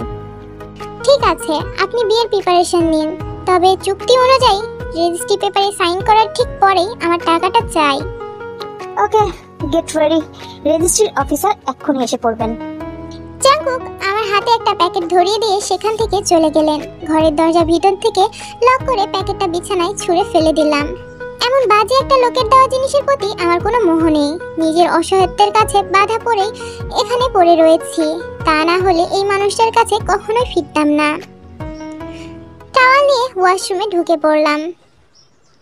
শাওয়ারের নিচে দাঁড়িয়ে ভাবছি, সর্বোচ্চ 2 কি 3 ঘন্টা হয়েছে আমি ঘুমিয়েছিলাম। এত কম সময়ের মধ্যে কিভাবে সবকিছু ঠিক করে ফেললো উনি? ও, আমি তো ভুলেই গেছিলাম, ওনার তো অনেক টাকা, শহরের সবচেয়ে বড় বিজনেসম্যান জিয়ন জাংকুক। টাকা দিয়ে সব কিনতে পারে, এমনকি মানুষকেও। বেশ লম্বা একটা শাওয়ার নিয়ে টাওয়াল পরে বাইর হয়ে আসলাম। বিছানার উপরে রাখা প্যাকেটটা খুললাম। প্যাকেটে লাল একটা শাড়ি এবং হালকা কিছু গহনা রাখা আছে, হয়তো বিয়ে উপলক্ষে এনেছেন। বিয়ের শাড়িটা খুব পিচ্ছিল, কিন্তু দেখেই বোঝা যাচ্ছে অনেক দামি। এখানেও টাকার শফ। শাড়িটা গায়ে জড়িয়ে নিলাম। গহনাগুলো পরার একদমই ইচ্ছা নেই। যেখানে বিয়েটাই একটা চুক্তির, সেখানে এত সাজগোজের কোনো মানে হয় না। সবকিছু কেমন বিষাদ মনে হচ্ছে। শাড়ির আঁচল এলোমেলো ভাবে বুকে জড়িয়ে এলো চুলে বসে আছি। তখন খট করে দরজা খোলার শব্দে পিছনে তাকালাম। তুমি এখনো রেডি হওনি? Get ready fast. আমি তৈরি। জাংকুক এক নজর আমাকে দেখলেন, হয়তো কোণের এমন বেশভূষা দেখে হতাশ হয়েছেন। একটা ডোন্ট কেয়ার ভাব নিয়ে উঠে পড়লাম। জাংকুক আমার মাথার ঘোমটা টেনে দিয়ে হাত ধরে নিচে নিয়ে গেলেন। রেজিস্ট্রার অফিসার এবং তার সাথে 2 জন লোক বসে আছে। কিছুক্ষণের মধ্যেই বিয়েটা হবে। খুব সাদামাটা ভাবে আমার আর জাংকুকের বিয়েটা হয়ে গেল। রেজিস্ট্রি পেপারে সাইন করার পরই আমাদের বিয়েটা সম্পূর্ণ হয়ে গেছে। তারপর রেজিস্ট্রি অফিসারকে বিদায় দিয়ে জাংকুকের সাথে থাকা লোক 2 জন বাইরে চলে গেলেন। Here is the money. 10 lakh cash আছে। Now do whatever you want to do with this money. I don't care. শুধু আমার অর্ডার মতো চললেই হবে। ওনার হাত থেকে টাকাটা নিয়ে নিলাম। ঘড়িতে 4:33 বাজে। আমাকে দ্রুত টাকাটা কায়ের হাতে পৌঁছে দিতে হবে, কিন্তু কিভাবে? তাই ভাবাভাবির কাজ বাদ দিয়ে বেরিয়ে পড়লাম। দরজার কাছে পৌঁছাতেই জাংকুক পিছন থেকে ডাকলেন। কোথায় যাচ্ছ? সব প্রশ্নের উত্তর আপনাকে দিতে বাধ্য নই আমি। আমার কাজ আছে। সিরিয়াসলি? আমার সব প্রশ্নের উত্তর দিতে তুমি বাধ্য? কারণ তুমি আমার কিনা গোলামি নও, এখন আমার ওয়াইফও। So don't forget it. দেখুন, আমার যাওয়াটা খুব দরকার, প্লিজ যেতে দিন। কি করবে বলে দাও, তোমাকে আমি যেতে দেব। আমার অনেক কিছু কিনতে হবে। অনেক গহনা, জামা কাপড়, আরো অনেক কিছু। এত টাকা পেয়েছি, এখন এসব কিনতেই হবে। যেতে দিন প্লিজ। আমার উত্তরে মনে হলো জাংকুক বেশ আহত হলেন। হয়তো আমার মুখ থেকে উনি এমন উত্তর আশা করেননি, কিন্তু আমি নিজেকে তার চোখে খুব খারাপ বানাতে চাই। কোনো মিথ্যা মায়ায় জড়াতে চাই না। কি হবে নিজেকে ওনার মায়ায় জড়িয়ে? যে সম্পর্কে কোনো ভবিষ্যৎ নেই, সেই সম্পর্কে ভালোবাসা বা বিশ্বাস আনাটা বোকামি। ওনার কাছ থেকে বিদায় নিয়ে বেরিয়ে পড়লাম হাসপাতালের উদ্দেশ্যে। কাছে মোবাইল না থাকায় বাসে একজন সহযাত্রীর মোবাইল নিয়ে কাইকে ফোন করলাম। বাস আমাকে আমার গন্তব্যে দ্রুত পৌঁছে দিচ্ছেন। হঠাৎ করেই বৃষ্টি শুরু হয়ে গেল, যদিও আকাশে মেঘ ছিল না। বাসের জানালার বাইরে তাকিয়ে আছি। বৃষ্টির কিছু ফোঁটা আমার চোখে মুখে ছিটে আসছে। বাইরে যেমন ঝড় হচ্ছে, ঠিক তেমনই ঝড় হচ্ছে আমার জীবনেও। জানি না এই ঝড় কখন থামবে আর কখন আমি মুক্তি পাবো। হসপিটালে পৌঁছেই কায়ের সাথে দেখা হলো। টাকাটা এনেছে তেইয়াং? হ্যাঁ, এই যে রাখুন, টাকাটা জমা করে দিন। শ্রেয়ার ট্রিটমেন্ট কখন শুরু হবে? টাকা জমা করার কিছুক্ষণের মধ্যেই। তাহলে জমা করে দিন। শ্রেয়াকে একটু দেখবো আমি। আমাকে নিয়ে চলুন প্লিজ। সকালের মতো এক নজর দেখে চলে যাব প্লিজ। তে ডাক্তার শ্রেয়াকে অবজারভেশনে রেখেছে, কারোর সাথে দেখা করতে বারণ করেছে। কিন্তু রিল্যাক্স তে, এখন ও ট্রিটমেন্টটা আগে শুরু হোক। ও সুস্থ হলে না হয় অনেক আদর করে দিও। চলো এখন এখান থেকে। তোমাকে কেমন যেন একটু লাগছে, হয়তো এই লাল শাড়িটা পরেছো তাই জন্য। কায়ের প্রশ্নের উত্তর দিতে গিয়েও এড়িয়ে গেলাম। জাঙ্কুক আর আমার বিয়েটার কথা কাইকে না বলাই ঠিক হবে। কাই আমার সব পরিস্থিতিতে ইজিলি বুঝে নেন, কিন্তু তবুও মনে এক ভয় কাজ করছে। যদি কাই আমাকে ভুল বুঝেন, 7 চিন্তা না করে বিয়েটার কথা চেপে গেলাম। কাই আমাকে এক প্রকার জোর করে হসপিটাল থেকে পাঠিয়ে দিলেন। কায়ের ব্যবহার কেমন যেন ঘটলো মনে হলো। মনে হচ্ছে কাই আমার কাছ থেকে কিছু লুকোচ্ছেন, অথবা হয়তো শ্রেয়াকে নিয়ে অনেক টেনশনে আছেন। অত শত না ভেবে হসপিটাল থেকে বেরিয়ে পড়লাম। তারপর আর জাঙ্কুকের বাড়ি ফিরিনি। ছোটবেলার আমার অনাথ আশ্রমে গিয়ে ওখানে ছোট ছোট বাচ্চাগুলোর সাথে সারা রাত কাটিয়ে পরের দিন বিকালে জাঙ্কুকের বাড়ির দিকে রওনা দিলাম, আবার সেই কারাগারে বন্দী হওয়ার জন্য। জাঙ্কুকের বাড়ির সামনে এসে কলিং বেল চাপতে একটা মেয়ে এসে দরজা খুলে দিল। জাঙ্কুক আশেপাশে কোথাও দেখলাম না, হয়তো বাসায় নেই। যাক, ভালো হলো, কিছুক্ষণ সময় একটু শান্তিতে কাটাতে পারবো। সিঁড়ি বয়ে দোতলার ঘরটাই চলে গেলাম। ঘরের দরজা ঠেলে ভিতরে ঢুকতেই, লাইট অন করতেই আমার চোখ কপালে উঠে গেল। পুরো ঘর ফুল দিয়ে সাজানো, ঠিক ফুলসজ্জার মতো। তার মানে উনি সকালে যা বলেছিলেন সেটাই করতে যাচ্ছেন। এতদিন যার কাছ থেকে দূরে দূরে পালিয়েছি, আজ তার হাতে নিজেকে সঁপে দিতে হবে। বুকের বাঁ পাশটা চিনচিন ব্যথা হচ্ছে। এই রাতটা প্রতিটি মেয়ের নতুন জীবনের প্রথম ধাপ। হাজারো স্বপ্ন থাকে এই রাতটা নিয়ে মেয়েদের, আর আমার জীবনে এই রাতটা কষ্টের রাতের মধ্যে একটি হতে চলেছে। অসংখ্য গোলাপের পাপড়ি দিয়ে সাজানো বিছানায় বসে আছি। পরনে জাঙ্কুকের দেওয়া লাল শাড়িটা। নতুন বইয়ের কোনো লক্ষণ আমার মধ্যে আছে বলে আমার মনে হয় না। যিশু আপুর ফুলসজ্জায় দেখেছিলাম। আপুকে অনেক গয়নায় মুড়িয়ে বড় একটা ঘোমটা দিয়ে বিছানায় ঠিক মাঝখানে বসিয়ে রাখা হয়েছিল। আর আমি, শাড়ির আঁচলই ঠিক নেই, গহনার বালাই নেই, ঘোমটা সে তো অনেক দূরেই থাক। আমার মতো কোনে কেউ কি আদৌ দেখেছে? সত্যি ব্যাপারটা অনেক হাস্যকর। দরজা খোলার শব্দে পিছনে ফিরে তাকালাম। দরজায় হেলান দিয়ে বাঁকা চোখে আমার দিকে তাকিয়ে আছে জাঙ্কুক। তার পরনে একটা ব্ল্যাক টি শার্ট আর গ্রে ট্রাউজার। চুলগুলো বাম হাত দিয়ে পিছনের দিকে মেলে দিয়ে আমার দিকে এগিয়ে আসছে। বসে থেকে দাঁড়িয়ে গেলাম আমি, কেন জানি ভীষণ ভয় করছে। জাঙ্কুক যত আমার কাছে আসছেন ততই আমার শরীর কেঁপে কেঁপে উঠছে। পিছিয়ে যাওয়ার শক্তি পাচ্ছি না। স্থির হয়ে বিছানার সামনে দাঁড়িয়ে আছি। উনি আলমারির দিক থেকে একটা কাগজ বের করলেন। ওনার মুখোমুখি হতে চাইনি, তাই পাশ কাটিয়ে ওয়াশরুমের দিকে যাওয়ার জন্য এগিয়ে গেলে উনি পিছন থেকে আমার হাত চেপে ধরলেন। হাতটা প্রচণ্ড দ্রুত বিট হচ্ছে, কপাল বেয়ে চিকর ঘাম ঝরছে। হয়তো ভয়ে এমনটা হচ্ছে। আজ আর আমার শেষ রক্ষা হবে না। আজ নিজেকে ওনার হাতে সঁপে দেওয়া ছাড়া আর কোনো পথ নেই। উনি আমার হাত ধরে হ্যাঁচকে টান দিয়ে নিজের বুকের সাথে মিশিয়ে নিলেন। আশ্চর্যজনকভাবে উনি আমাকে নিজের বাহু ধরে জড়িয়ে নিলেন। আজ জাঙ্কুকের পক্ষে কোনো হিংস্রতা নেই, নেই কোনো ঘৃণা, আছে শুধু ভালোবাসা। কেন যেন মনে হচ্ছে আজ ওনার ভালোবাসার জোয়ারে আমাকে ভাসিয়ে নিয়ে যাবেন। আমি ওনার ব্যবহারে অবাক দৃষ্টিতে ওনার মুখপানে তাকিয়ে আছি।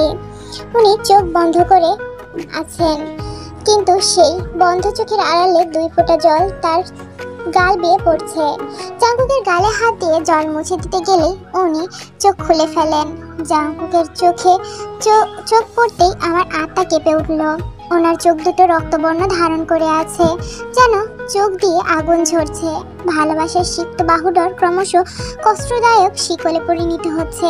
মনে হচ্ছে জাঙ্কুক তার সমস্ত শক্তি দিয়ে আমাকে চেপে ধরেছেন। আমি ব্যথা পাচ্ছি, কিন্তু ওনার সেদিকে কোনো খেয়াল নেই।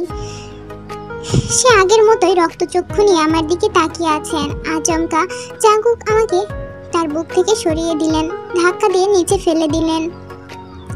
জাঙ্কুকের হঠাৎ পরিবর্তন হওয়ার রূপটা বুঝতে পারছি না। এইমাত্র তো মনে হয়েছিল উনি আমাকে ভালোবাসেন, আর এখন? কি ভেবেছিলে জিয়ান জাঙ্কুক তোমার মতো একটা রাস্তার মেয়ে প্রেমে পড়ে গিয়েছে, নাকি ভেবেছিলে এভাবে আঁচড় ফেলে চুল খুলে আমাকে সিরিয়াস করবে? কোনটা? আমি কিছু ভাবিনি, আপনার ভালোবাসা আশাও করি না। আশা করাও উচিত নয়, তুমি সেটা যোগ্যই নয়। Now get up and sign this papers. কিসের কাগজ এগুলো? তোমার আর আমার কন্ট্রাক্ট ম্যারেজের কাগজ। এটাতে লেখা আছে 3 মাস পর আমি তোমাকে ডিভোর্স দিয়ে দেবো। Contract marriage?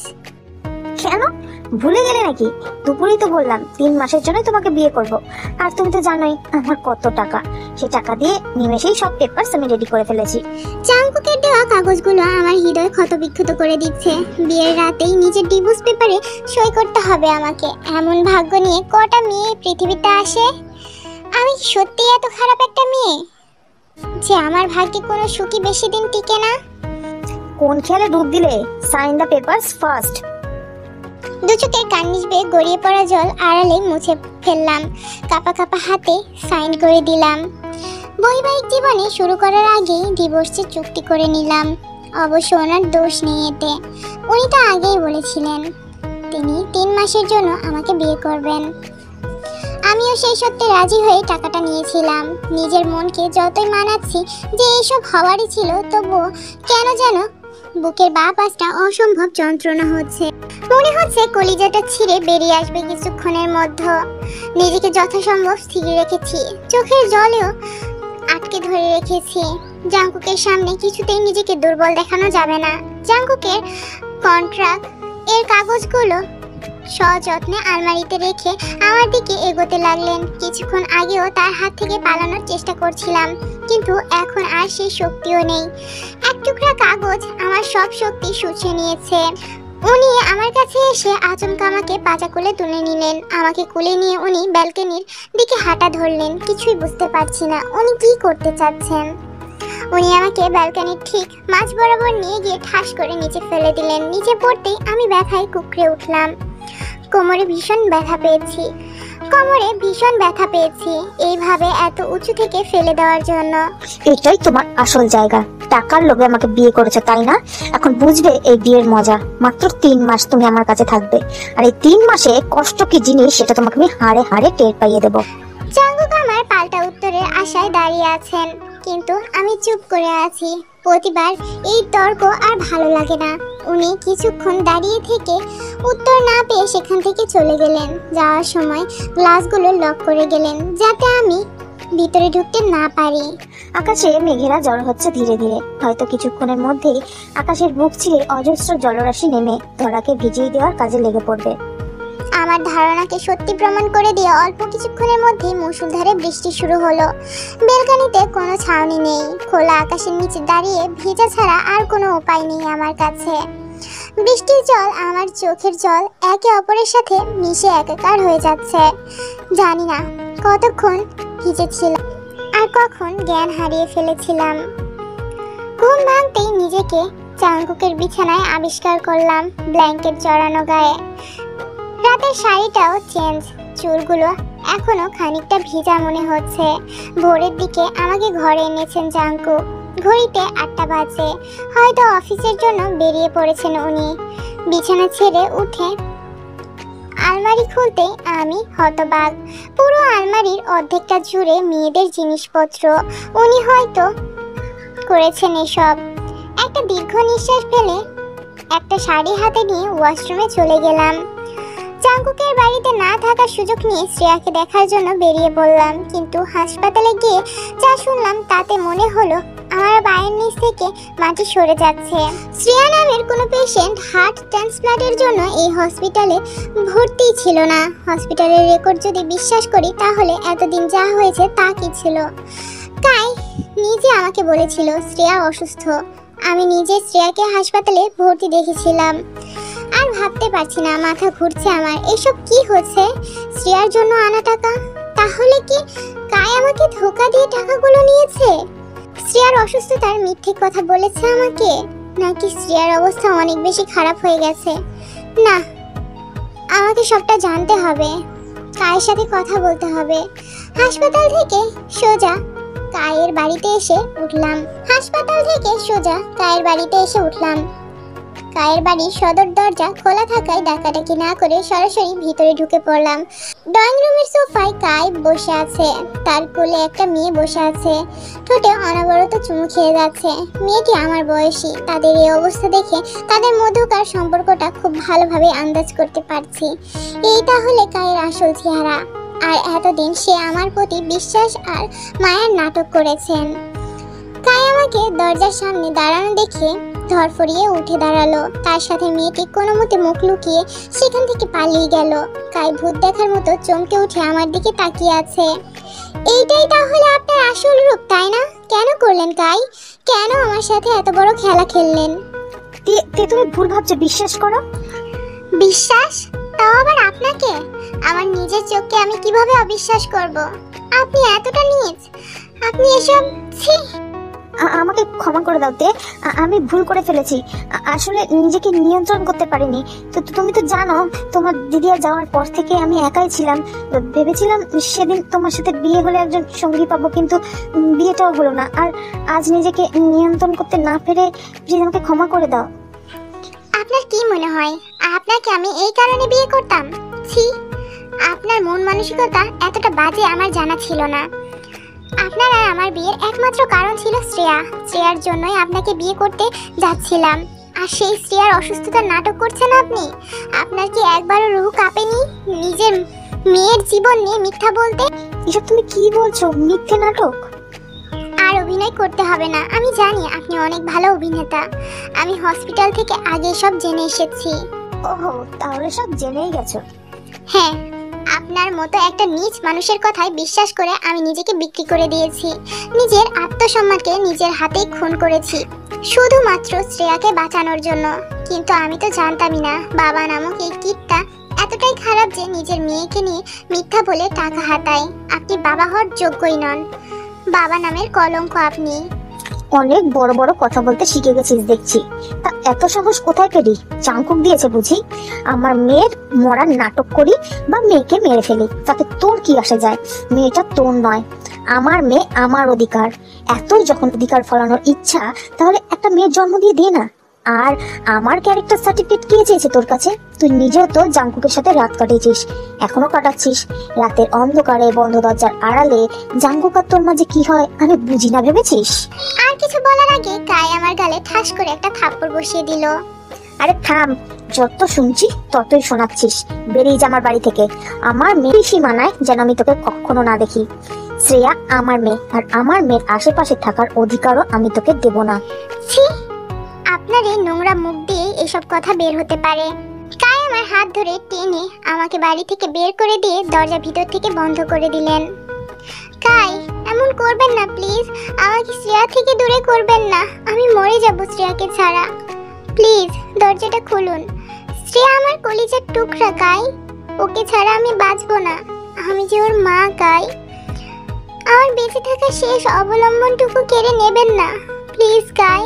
কাই। শাওয়ারের নিচে হাঁটু চেপে বসে আছি। দু চোখ বেয়ে অঝরে জল পড়ে যাচ্ছে। ঝর্ণার জল আর চোখের জল মিশে এক হয়ে গেছে।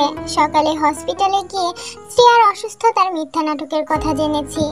সামান্য জ্বরের জন্য শ্রেয়াকে হসপিটালে নিয়ে গিয়েছিল কাই, কিন্তু আমার কাছে শ্রেয়ার সম্পর্কে এত বড় মিথ্যা বলল। অবশ্য তার মতো একটা দুশ্চরিত্র মানুষ আর কি বা করতে পারে। ভুলটা তো আমারই ছিল। আমি মানুষ চিনতে ভুল করেছি। শ্রেয়াকে ছাড়া আমি কিভাবে বাঁচবো? আমাকে মাতৃত্বের প্রথম অনুভূতি দিয়েছে শ্রেয়া। মা হওয়ার পরিপূর্ণতা আমি শ্রেয়ার ছোট ছোট হাতের স্পর্শেই পেয়েছি। জন্ম না দিয়েও আমি শ্রেয়ার মা হয়ে উঠেছি। যিশু আপুর মৃত্যুসজ্জায় তাকে কথা দিয়েছিলাম শ্রেয়াকে সব সময় নিজের মেয়ের মতো আগলে রাখবো, কিন্তু কিভাবে? কায়ে যে রূপ আজ আমি দেখলাম তাতে তার উপর আর বিশ্বাস করা যায় না। ভীষণ ভয় করছে শ্রেয়াকে হারানোর, সেই সাথে এত বড় ধোঁকা পেয়ে কষ্টেও প্রচুর হচ্ছে। শাওয়ারের জলগুলো দ্রুত বেগে আসার তীরের মতো শরীরে পড়ছে। জানি না কতক্ষণ এইভাবে ছিলাম। অনেকক্ষণ পর ভিজা শাড়িটা পাল্টে ওয়াশরুম থেকে বেরিয়ে এলাম। শরীরে বিন্দু মাত্র শক্তি পাচ্ছি না। মাথাটাও কেমন যেন ভার হয়ে আছে। ভিজা চুলে বিছানায় গা এলিয়ে দিলাম। কখন যে ঘুমের দেশে পাড়ি দিয়েছি বলতে পারবো না। রাত 11টার দিকে আকাশে মেঘ গড়ছে, ঝুম বৃষ্টি শুরু হয়। বৃষ্টি শুরু হওয়ার কিছুক্ষণ আগেই জাঙ্কুক বাড়ি ফিরে এসেছে।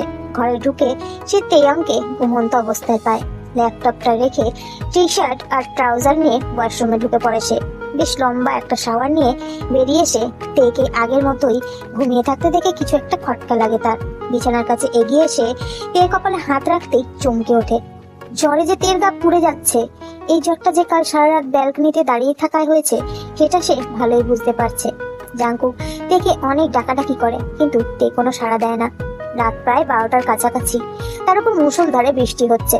জাঙ্কুক তার এক ডাক্তার ফ্রেন্ডকে ফোন করলে সে তের মাথা ধুয়ে দিয়ে তেকে যথাসম্ভব উষ্ণতায় রাখতে বলে। জাঙ্কুক কোনো সার্ভেন্টকে না ডেকে নিজেই তের মাথায় জল ঢালতে থাকে।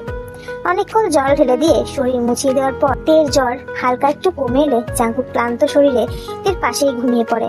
রাত 3টের দিকে তের ঘুমের মাঝে জাঙ্কুকে আষ্টে পৃষ্ঠে জড়িয়ে ধরে। একটু আগেই জাঙ্কুকের চোখটা লেগে এসেছিল। তে এভাবে জড়িয়ে ধরায় জাঙ্কুকের ঘুমটা ভেঙে যায়। চোখ মেলে তের মুখটা ঠিক মুখের সামনে দেখতে পায় জাঙ্কুক। জ্বর থাকায় তের মুখে একটা লাল আভা ফুটে উঠেছে।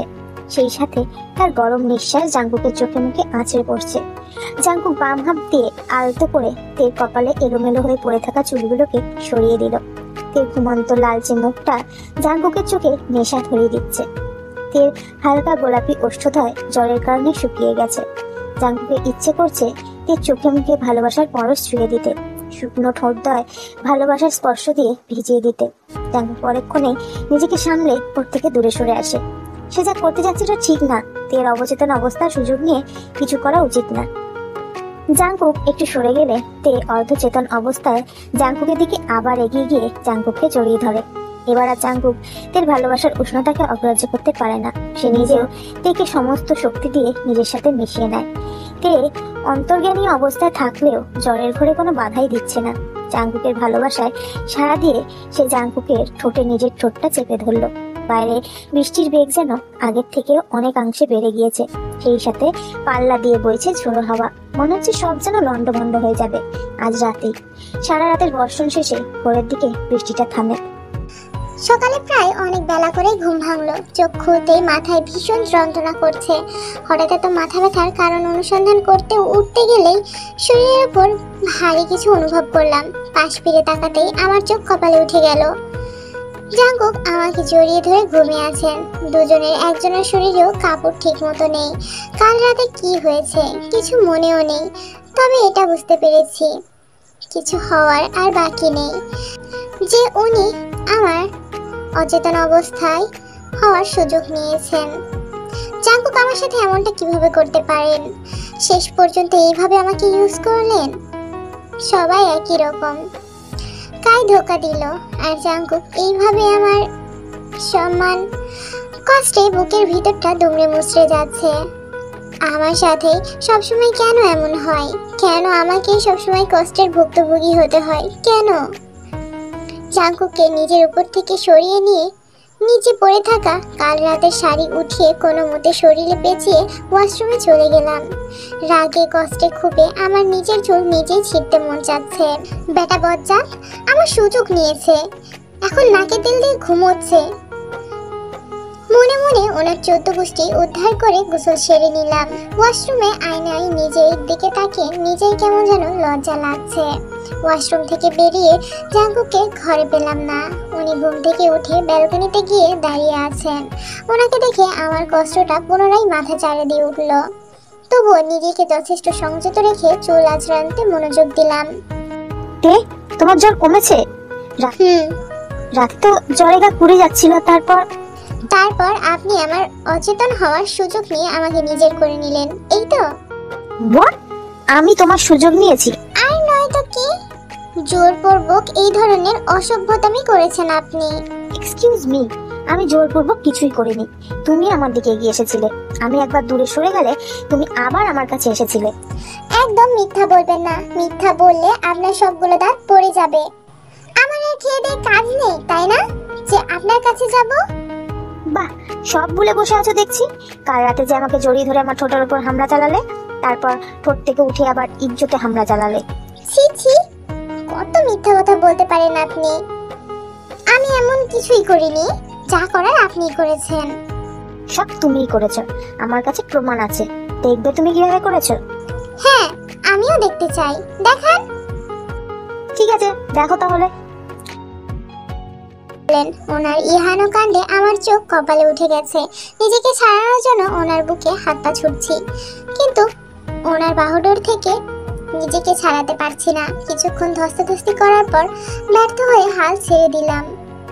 কিছুক্ষণ পর উনি আমাকে ছেড়ে দিয়ে ওয়াশরুমে চলে গেলেন। আমি হ্যামলাকান্তের মতো ওনার যাওয়ার দিকে তাকিয়ে আছি। ব্যাপারটা কি হলো? হঠাৎ করে ওনার মনে আমার জন্য এত ভালোবাসা এলো কিভাবে? আচ্ছা, সত্যি কি আমি ওনার উপর জোর করেছি? উনি যখন আমাকে কিস করছিলেন, আমিও কি অমন ভাবে ওনাকে জোর করে কিস করেছি? উনিও কি আমার সাথে এমন করে ধস্তাধস্তি করেছেন? কিন্তু আমি তো ওনার শক্তির সাথে পেরেই উঠি না, তাহলে কি করে জোর করলাম? জাঙ্কুক অফিসে গেছে, অনেকক্ষণ হয়েছে। কালকে থেকে শ্রেয়ার কোনো খোঁজ পাইনি আর। খুব চিন্তা হচ্ছে শ্রেয়ার জন্য। কায়ের মতো একটা নরপিশাচের হাতে শ্রেয়াকে ছেড়ে দিয়ে আমি কিভাবে শান্তিতে থাকতে পারি? যিশু আপুর শেষ চিহ্ন শ্রেয়া 10 বছরের একটা বাচ্চা মেয়েকে অনাথ আশ্রম থেকে নিজের বোন বানিয়ে নিয়ে এসেছিলেন যিশুদি। আমার মতো এক অনাথকে কাকু নিজের মেয়ের মতো দেখতেন সবসময়। যিশু আপি নিজের বোনের জায়গা দিয়েছিলেন আমাকে। সেই যিশু আপির শেষ স্মৃতি শ্রেয়া। দুর্ভাগ্যক্রমে সেই যিশু আপির ভাগ্যে কায়ের মতো একটা পশু জুটেছিল। 1 বছর আগে যিশু আপি হঠাৎ মৃত্যুর পর থেকে আমি শ্রেয়াকে নিজের মেয়ের মতো করে আগলে রেখেছিলাম। শ্রেয়ার ভাগ্যে যাতে সৎ মা না আসে সেই কারণেই কাইকে বিয়ে করার জন্য রাজি হয়েছিলাম। একদিক থেকে ভালোই হয়েছে যে বিয়েটা হয়নি। এখন শুধু শ্রেয়াকে কায়ের থেকে আনতে হবে। কায়ের মতো একটা খারাপ মানুষের কাছে আমি কিছুতেই শ্রেয়াকে থাকতে দিতে পারি না। আলমারি থেকে কিছু টাকা বের করে নিয়ে ঘর থেকে বেরিয়ে পড়লাম শ্রেয়ার কাছে যাওয়ার জন্য। কিন্তু সদর দরজার কাছে গিয়ে আমাকে হতাশ হয়ে ফিরে আসতে হলো। জাঙ্কুক দরজা বাইরে থেকে লক করে রেখে গেছেন, কিন্তু কালকে তো দরজা খোলাই ছিল আর বাসায় সার্ভেন্ট ছিল। তবে আজ কেন রেখে গেলেন আমাকে আটকে এভাবে? জাঙ্কুক, আপনি আমাকে আটকে রেখে গিয়েছিলেন কেন? আমি কি মানুষ নাকি জীবজন্তু? এভাবে আটকে রেখে যেতে হবে কেন? রাতে অফিস শেষে জাঙ্কুক বাড়িতে ঢোকার সাথে সাথেই তে রাগের দৃষ্টিতে কথাটা বলে। তুমি নিজে বোকা নাকি আমাকে বোকা পাবো বলো তো? মানে কি বলতে চাইছেন? তোমার কি মনে হয় এই বাড়ি থেকে যেখানে একটা পাখি আমার অনুমতি ছাড়া বের হতে পারে না, সেখানে তুমি 3 দিন একা একা বের হয়েছো আর সেটা আমি জানি না? ওনার শান্ত কণ্ঠে ভয়ানক কথায় আমার আত্মা শুকিয়ে যাচ্ছে ধীরে ধীরে। কি বলতে চাইছেন আপনি? আমি কোথায় যাই? একদিনই তো পালিয়েছিলাম। লাইক সিরিয়াসলি এতটা বোকা মনে হয় তোমার আমাকে? আমি এতটা বোকা নই। মানুষ চেনার দক্ষতা আগে আমার ছিল না ঠিকই, কিন্তু এখন আমি ঠিক চিনতে শিখেছি সবাইকে। শপিং এর বাহানায় বাড়ি থেকে বেরিয়ে 10 লাখ টাকা তুমি কাকে দিয়েছো সেটাও আমি জানি। কালকে আমি বাড়িতে না থাকার সুযোগ নিয়ে বাড়ি থেকে বেরিয়ে তুমি কোথাও গিয়েছিলে সেটাও আমি জানি। অবশ্য এসবে আমার কিছুই যায় আসে না। তোমাকে আমি কিনে নিয়েছি আর এখন তুমি আমার বউ। সো তোমার উপর আমার অধিকার দ্বিগুণ। আমি ভেবেছিলাম অন্তত কাল রাতের পর তুমি নিজেকে একটু হলেও শুধরে নেবে, বাট আই ওয়াজ রং। তুমি আগের মতোই আছো, প্রতারক। জাঙ্কুকের এমন গা জ্বালানো কথায় আমার একদম সহ্য হচ্ছে না। এমনিতেই শ্রেয়ার টেনশনে আমার মাথা নষ্ট হওয়ার উপক্রম, আর উনি ওনার ফালতু কথার ঝুলি খুলে বসেছেন। কিন্তু একটা কথা ভাবার বিষয় আছে, সে যদি জানতো আমি লুকিয়ে কোথায় যাই তাহলে আমাকে বাধা দেয়নি কেন? আপনি যদি জানতেন তাহলে আমাকে বাধা দেননি কেন? জাঙ্কুক কিছুক্ষণ বাঁ হাত দিয়ে নিজের কপালে স্লাইড করলো। হয়তো সে এইমাত্র যেই কথাটা বলেছে সেটা তার মুখ ফসকে বেরিয়ে গিয়েছে, সেটা তো বলতেই চায়নি।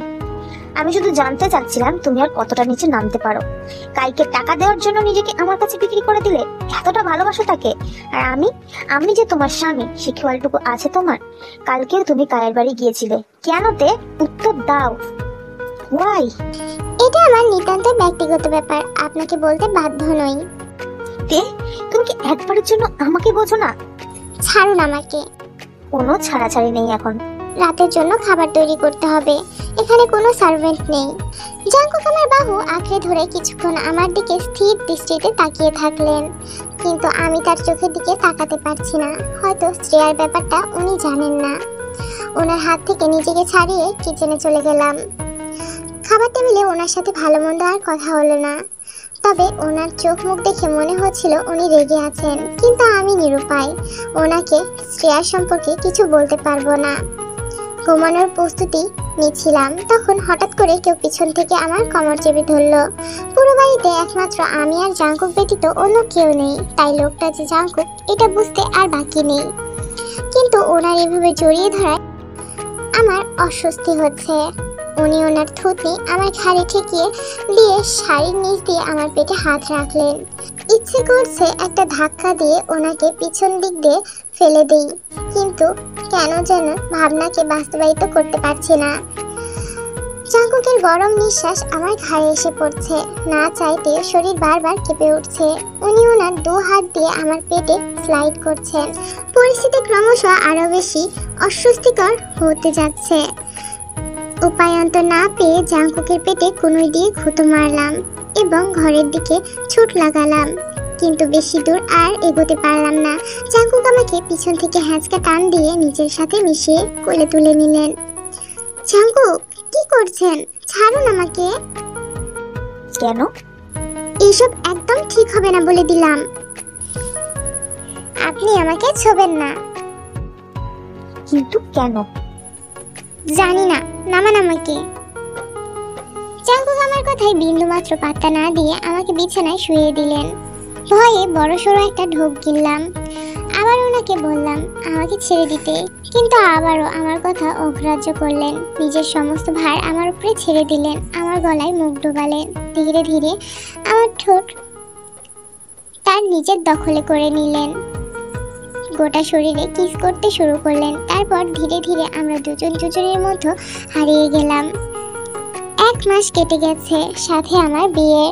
এই কয়েকদিনে জাঙ্কুক আর আমার মধ্যকার সম্পর্ক অনেকটা স্বাভাবিক হলেও কোথাও না কোথাও জাঙ্কুক আমার প্রতি ঘৃণা বেশ রয়েই গেছে। যেই উদ্দেশ্যে আমাকে বিয়ে করেছিল উনি, প্রতি রাতে ওনার শয্যাশায়ী হয়ে সেই উদ্দেশ্যে পূরণ করছে আমি। কোনো মতে দিন কেটে যাচ্ছে আমার, কিন্তু জীবন থমকে আছে। এতদিন শ্রেয়ার সাথে একবারের জন্য দেখা বা কথা হয়নি। জাঙ্কুকের দৃষ্টি এড়িয়ে 3 দিন কাই আর শ্রেয়ার খুঁজে বেরিয়েছিলাম, কিন্তু প্রতিবারই হতাশ হয়ে ফিরতে হয়েছে আমাকে। না জানি শ্রেয়ার সাথে কি করেছে ওই পশুটা, কেমন আছে, শ্রেয়া কোথায় আছে। পরন্ত বিকেলের হালকা তীর্যক রোদ, সেই সাথে হিমশীতল বাতাস, সব মিলিয়ে মনোমুগ্ধকর এক পরিবেশ তৈরি হয়েছে। ছাদের কার্নিশ ঘেঁষে হাতে 1 মগ কফি নিয়ে দাঁড়িয়ে আছি। গোধূলি লগ্নটা উপভোগ করতে করতে পুনরায় সব স্মৃতির মাঝে বিচরণ করছিলাম। জাঙ্কুক এখন অফিস থেকে ফিরেনি, এখন অবশ্য ফিরবেনও না। তার ফিরতে সন্ধ্যা পার হবে। কোনো সার্ভেন্ট নেই এই বাড়িতে। সার্ভেন্টের জাঙ্কুক সকালে বিদায় করে দেয়। রাতে আমাদের দুজনের জন্য রান্না আমাকেই করতে হয়। জীবনে কখন কোন দিক মোড় নেবে তা কেউ বলতে পারে না। একদিক দিয়ে আমার ভাগ্যে সুখ দিচ্ছে, তো অন্য দিক দিয়ে আমার সবচেয়ে বড় সুখ কেড়ে নিচ্ছে। ভাগ্যের কি খেলাটা কিছুতেই বুঝে উঠতে পারছি না। কফি শেষ হতে না হতেই নিচে দরজায় কলিং বেল বাজা শুরু করলো। সচরাচর জাঙ্কুক এত তাড়াতাড়ি আসে না, আর উনি ব্যতীত এই বাড়িতে কেউ আসেও না। কফি মগটা কিচেনে রেখে দরজার কাছে গিয়ে দরজা খুলে দিলাম। দরজা খুলে আমি যতটা না অবাক হলাম, তার চেয়েও বেশি সামনে থাকা মানুষগুলো আমার প্রতি বেশি অবাক হলো। খুবই সুন্দর একটা মেয়ে নীল চুড়িদারে দরজার সামনে দাঁড়িয়ে আছে, তার সাথে মধ্যবয়স্ক একজোড়া দম্পতি। তাদের পোশাক পরিচ্ছদ বলে দিচ্ছে তারা ভিআইপি কেউ হবেন। এই 1 মাসে প্রথম আমি ভিন্ন কোনো প্রাণীর মুখ দেখলাম এই বাড়িতে। সামনে থাকা সুন্দরী মেয়েটি আমার দিকে ভ্রু কুঁচকে কিছুক্ষণ তাকিয়ে থেকে আমাকে ঠেলে ভিতরে ঢুকে গেল। তার সাথে থাকা মানুষগুলো বাড়ির ভিতরেও ঢুকে পড়ল। তাদের সবার সাথে এক গাদা করে লাগেজ। তাদের ড্রাইভার এসে সেই সব লাগেজ ড্রয়িং রুমে রেখে চলে গেল। মেয়েটা আমাকে আপাদমস্তক দেখে বলতে শুরু করলো, জাঙ্কুক কোথায়? উনি তো অফিসে। কিন্তু তুমি কে? আর জাঙ্কুকের বাড়িতে কি করছো? আমি আমি ও এবারে নিউ সার্ভেন্ট। বাড়ির সদর দরজায় দাঁড়িয়ে জাঙ্কুক সজোরে কথাটা বললেন। জাঙ্কুক, তুমি নিউ সার্ভেন্ট রেখেছো, আমাকে বলনি কেন? এই 1 মাসে আমাকে পর করে দিয়েছো, তাই না? তোমার সাথে আর কথাই বলবো না।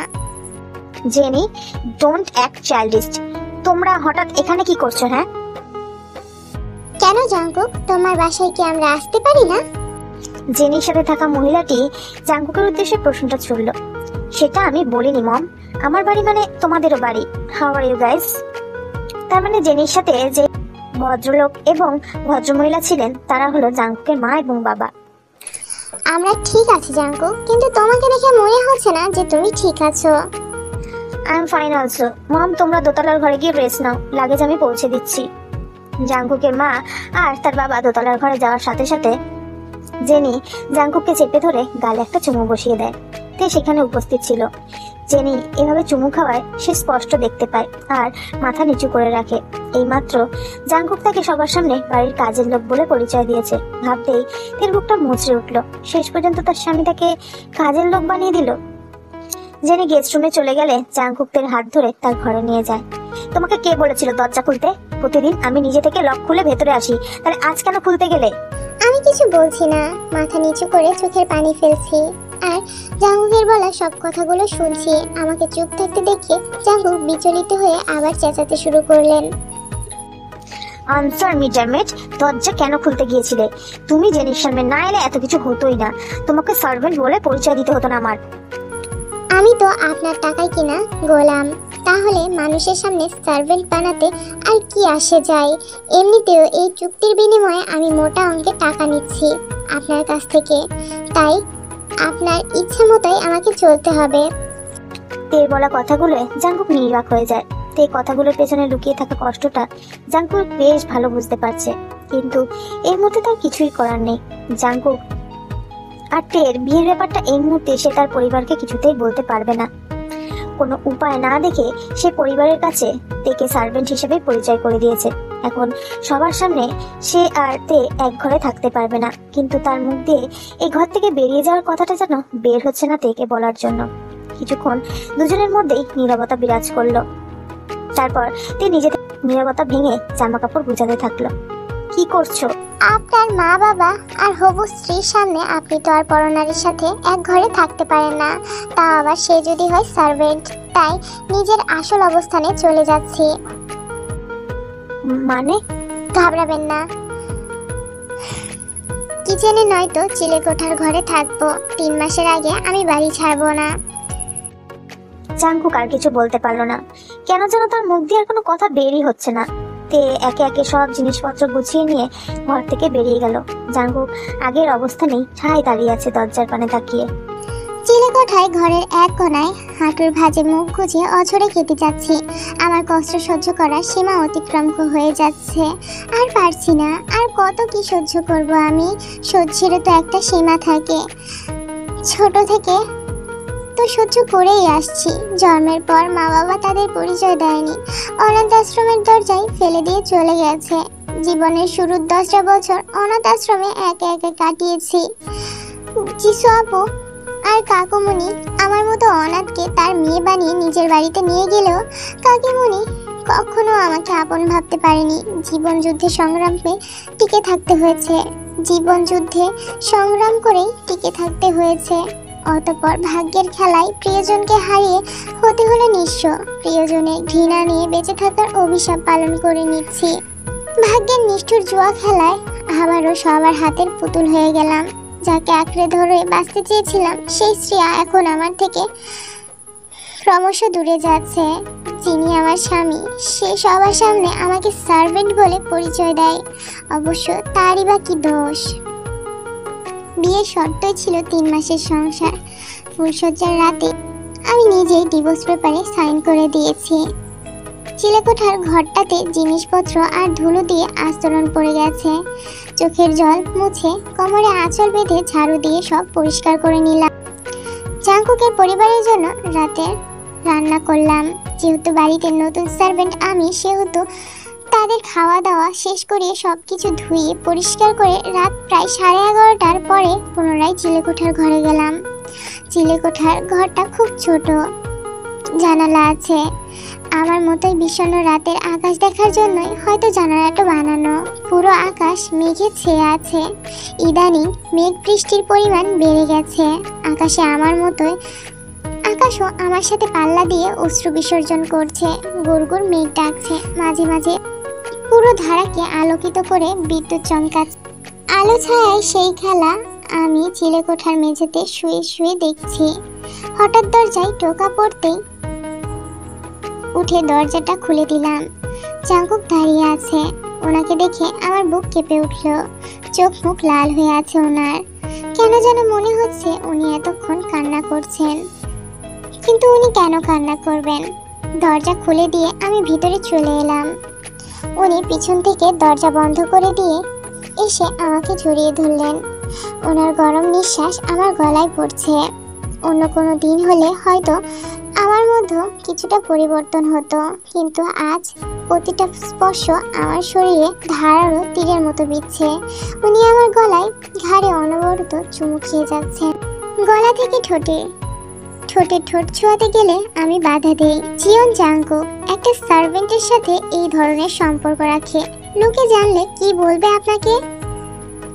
জাংকুক আমার কথায় স্তব্ধ মেরে দাঁড়িয়ে আছেন, কিন্তু আমার কথায় কোনো উত্তর না দিয়ে উনি পুনরায় আমার ঠোঁটে স্পর্শ করতে গেলেন।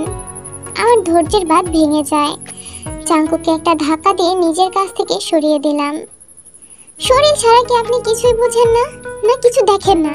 যেই শরীরটা প্রতিনিয়ত ভোগ করছেন সেই শরীরটারও তো একটা মন আছে, সেটা কি জানেন? মানছি আপনার সাথে আমার চুক্তিবদ্ধ, টাকার বিনিময়ে সব করছি, কিন্তু আমি কি করব? আমারও তো ভীষণ কষ্ট হয়, আর সহ্য করতে পারছি না আমি। চুক্তির বিয়ে হলেও আপনার স্ত্রী আমি, কিন্তু সবার সামনে আমার পরিচয় সার্ভেন্ট হিসাবে। লুক দে, জেনি আমার ফিয়ান্সে, ওর সামনে আমি তোমাকে স্ত্রী বলে পরিচয় দিতে পারতাম না, আর আমার বাড়িতে সার্ভেন্ট ব্যতীত কোনো কেউ থাকে না। জেনিন আপনার হবু স্ত্রী, তাহলে আমাকে কেন বিয়ে করলেন? জাংকুক কোনো উত্তর দিল না, দু এক পা করে আমার দিকে এগিয়ে আসছেন। ঘরটা এতটাই ছোট যে আমি পিছুতে পারছি না। জাংকুক আমার কাঁধ থেকে আঁচল ফেলে দিয়ে গলায় মুখ ডুবিয়ে দিলেন। ভীষণ একটা গভীর চুমু দিয়ে কানের কাছে তার মুখটা এনে ফিসফিসিয়ে বললেন, তুমি আমার নেশাতে, তুমি খারাপ আমি জানি, তবুও আমার তোমাকেই চাই। মেরে ফেলুন আমাকে, আর কিছু বাকি নেই জীবনে, যা ছিল সব শেষ হয়ে গেছে। এই কষ্ট আর নিতে পারছি না আমি, প্লিজ মেরে ফেলুন আমাকে, মুক্তি চাই আমি। আমি তোমাকে মরতেও দেবো না, আর শান্তিতে বাঁচতেও দেবো না। দু চোখের কার্নিশ বেয়ে অশ্রু ঝরে পড়ছে। শুধুমাত্র রাতের ভালোবাসার পর্বটুকু শেষ করে জাংকুক ক্লান্ত হয়ে তার সমস্ত ভার আমার ওপর ছেড়ে দিল। আমার গলায় মুখ গুজে নিশ্চিন্তে ঘুমিয়ে আছেন। ঘুমের ঘুরেও আমাকে শক্ত করে ধরে রেখেছেন। হয়তো তার মনে হচ্ছে বাহুর বন্ধন একটু আলগা হলেই আমি হারিয়ে যাব। জাংকুকের প্রতিটি প্রশ্রয় ইদানিং ভীষণ ভালো লাগা কাজ করে। এই চুক্তির বিয়ে মায়ায় পড়ে যাচ্ছে আমি ধীরে ধীরে। স্বামীর জন্য ভালোবাসা হয়তো প্রত্যেকটা মেয়ের জীবনে স্বাভাবিক একটা ব্যাপার, কিন্তু আমার যে নিজের স্বামীকে ভালোবাসার অধিকার নেই। আর মাত্র 2 মাস সময় বাকি আছে, এরপর স্বামী নামক মানুষটাকে ছেড়ে চলে যেতে হবে। ওনাকে যদি আমার 2 চোখে বন্দি করে আমার সাথে নিয়ে যেতে পারতাম, না আমি সেটা করতে পারি না। জাংকুকের জন্য, জেনিনের জন্য, সবার ভালো থাকার জন্য আমাকে একাই সবার থেকে দূরে চলে যেতে হবে। পরদিন সার্ভেন্ট না আসায় সারাদিন তেকেই খাটাখাটনি করতে হয়। সারাদিনের কাজ সেরে সবাইকে ডিনার করিয়ে দিয়ে খাবার গুছিয়ে রেখে চিলেকোঠার ঘরের দিকে পা বাড়াতে ঘড়িতে রাত প্রায় 12টা, কিন্তু এখনো জাংকুক বাড়ি ফেরেনি। সিঁড়ির কাছে গিয়ে তে ড্রয়িং রুমের দিকে আবার ফিরে আসে। ডান হাতে মদের গ্লাস আর আঙুলের চিপায় জ্বলন্ত সিগারেট দিয়ে একটা বারে বসে আছে জাংকুক। প্রায় 1.5 ঘন্টা যাবৎ ড্রিঙ্ক করে যাচ্ছে। ইতিমধ্যে চোখে ঘোলাটে দেখা শুরু করে দিয়েছে। সে বুঝতে পারছে তার নেশা করাটা একটু বেশি হয়ে গেছে আজ। তবুও শেষবার ভর্তি করা গ্লাসটা খালি না করে তার ওঠার কোনো ইচ্ছেই নেই। জাংকুকের ঠিক সামনের টেবিলে এক সুন্দরী রমণী মিনি স্কার্ট পরে বসে ড্রিঙ্ক করছে। মেয়েটির পোশাক আশাক, তার গায়ের ফ্যাকাশে রং দেখে বোঝা যায় সে বিদেশি। মেয়েটি ঝুলু ঝুলু পায়ে জাংকুকের দিকে এগিয়ে এসে টেবিলে ভর দিয়ে একটু ঝুঁকে দাঁড়ায়। One night stand? Not interested. Go away. Look, I am so hot.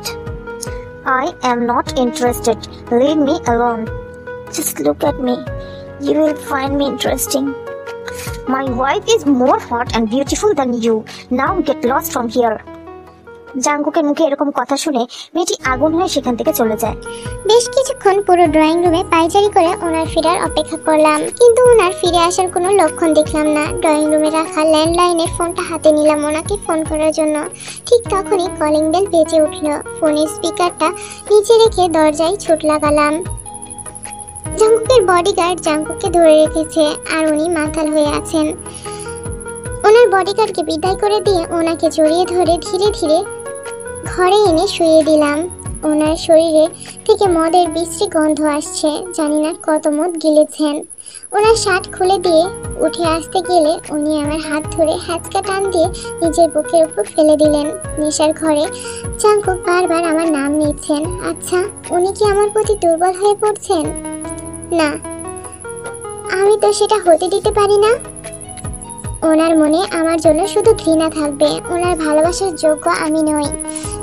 কিছুতেই ওনার মনে আমার জন্য ভালোবাসা তৈরি হতে পারে না। জাঙ্কুককে ছেড়ে উঠতে গিয়েও উঠতে পারলাম না।